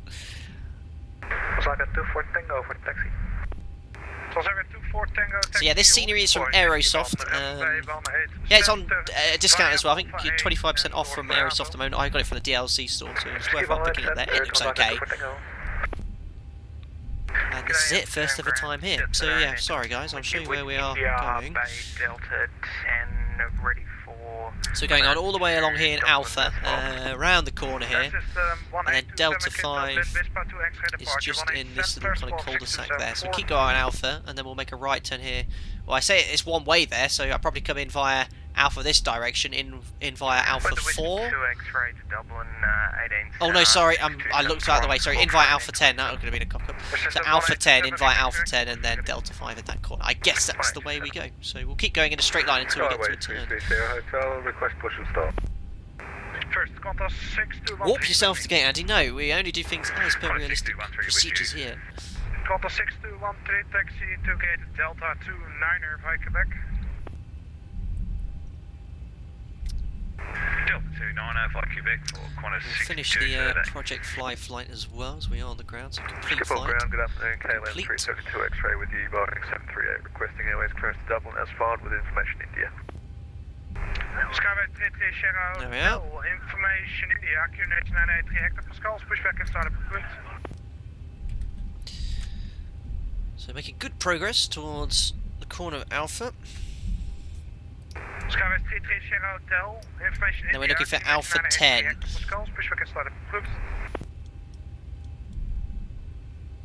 This is, hey, if I actually end up going to Schiphol, this is really good to practice the taxi routing, you know. Who believes this? I'd actually use a flying sim to practice real world procedures. So I'm going to not take the first sharp right, that's Alpha 13, which is a one-way system out, so we need to take the second Alpha, which is in via here, and Alpha 10 is the gate we're looking for. Yeah, that's it, Vince Mass. Yeah, you've been great, Vince, by the way, all your hints there. It's very common at Schiphol just to get a gate as taxi instructions, as all taxi routines are predetermined. Yeah, it's like a really good one-way system they got, which is really cool, so you can just leave the traffic to it. So we're going to take the next right here, and then the next following right will be Alpha 10. Yeah, you can see the aircraft can just taxi along pretty much on their own, which is really, really good. So very well organised. It's so cool, that's it. Like, in fact, you can do this. It's grown so much. And this is Alpha 10. Coming in via. Oh no. Yeah. It's coming in via Alpha 10, right in the corner here, Delta 5.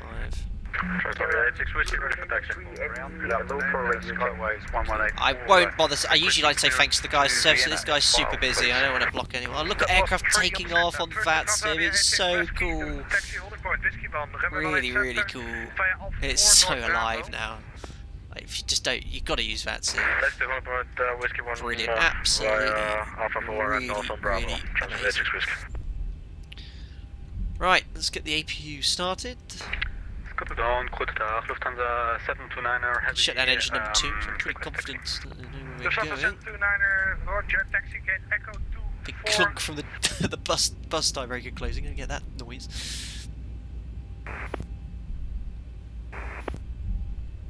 Max King, how is this mod called? It's a ZIBO mod, so we're in X-Plane 11, and the ZIBO mod is a modification of the default 737, which essentially turns it into the best desktop simulated aircraft you can possibly purchase. Well, not even purchase for free.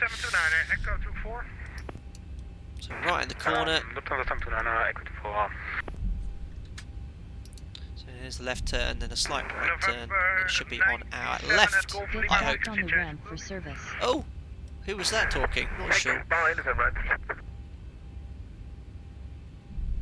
Schiphol ground, good afternoon, Swiss 158, Bravo 35. And there is Delta 5. Swiss 158, Kilit Vienna, LPAT 2 X-ray departure, 18 center, squawk 1000. There we are. LPAT 2 X-ray, 18 center, squawk 1000. We're going to get any guidance from the Swiss 158, read back correct, report fully ready. guidance system. Doesn't look like it. Yeah, I don't think these are any interactive stats here, so we'll just bring it far forward as we dare before we whack it into the ground power unit. Yes, 1827. There. Probably a bit more forward, but we're going to hit the GPU. That'll do, I think. Imagine they could move it. There we go. Parking brake is set. 2 blue. Oh no, APU on the bus we need. There we go. APU on the bus. 2 blues, 1 red. Edges are dead. Ladies and gentlemen, welcome to Schiphol Amsterdam. In the Netherlands or Holland, or whatever you want to say if you're Dutch. What a fantastic flight. A little longer than we expected. We've been streaming now 2 hours, 25 minutes. But we've made it in one piece. We didn't get lost in Schiphol. We did an absolute buttery smooth landing on 18 Centre. And we'll definitely depart from here again very soon. I don't have time for 2 sectors today, I'm afraid. But nonetheless, thank you very much. Turn off weather radar. Oh, Julian, I always forget to add a desktop sim. Thank you very much. We're going to go straight after the VATSIM network because he's so busy. I mean, look at all the traffic here. It's crazy, but yeah, thank you very much if he does happen to watch the stream for the service. And again, everyone on ADC provided a fantastic service today. Also need to turn off, sorry, the VATSIM audio client too. There we go, disconnect. Guys, let's have a look at the replays. Alright, so there we are on stand with the APU running, and cue the replay music as well. There we are. So let's have a look at that buttery smooth landing. ZIBO as well has really worked to make sure when you replay that the aircraft is correctly working. I mean, you don't get all the indications here, but at least the external services are working, so it looks pretty good when you're coming in there. But yeah, it was buttery. It was a minus 70 odd feet per minute landing. I don't know if that actually pops up during the replay, but we'll have a look. Yeah. It was perfect conditions. We haven't had any bad weather streams recently, which is good. Hopefully we'll get some gnarly weather soon as winter approaches. Listen to that. Lovely. So over the threshold of 50 feet, a little bit of right rudder I think I should have used. Yeah, there it was, coming in. Floating, floating, floating. And touchdown. Speed brakes are up. Lovely, jubbly. All looking good. Let's do another replay from the touchdown point as well. That was a real greaser today. Looking good. Boom. Ah, nice, nice, nice, nice, nice, nice, nice. Fantastic. Guys, thank you very much for turning up into another Flight Deck to Sim live stream. I think we had a peak viewer at one point of 950, which is absolutely insane that you're taking your weekends off to spend time and come and chat with us in the Flight Deck Sim live stream. An insane amount of donations and membership today, especially to the guys that donated surreal amounts. That's unreal. I think we had 12 new members. Well, I'll be joining the Discord chat for a few minutes after this to catch up with you guys on a personal level. I appreciate all the support you get. Thanks to guys that bought the merchandise as well. I missed the last one, so thank you very much if you're still here for that. I'm sorry I missed your name. I was super busy at one point on that approach there, but at least I hope you found that interesting and learned something new.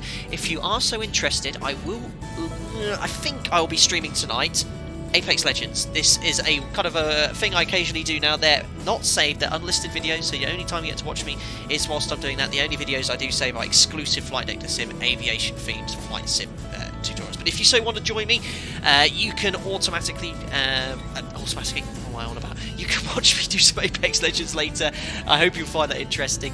And yeah, thank you very much for turning up. Next stream, probably not going to be next week, so I'm going back to work for my last block before my time off. And then we'll do lots of streams moving forward. Guys, thank you very much for turning up. Enjoy the rest of your weekend, and I'll see you all for a Flight Deck to Sim live stream very soon. Don't forget to thumbs up the video. Take care, and goodbye from me.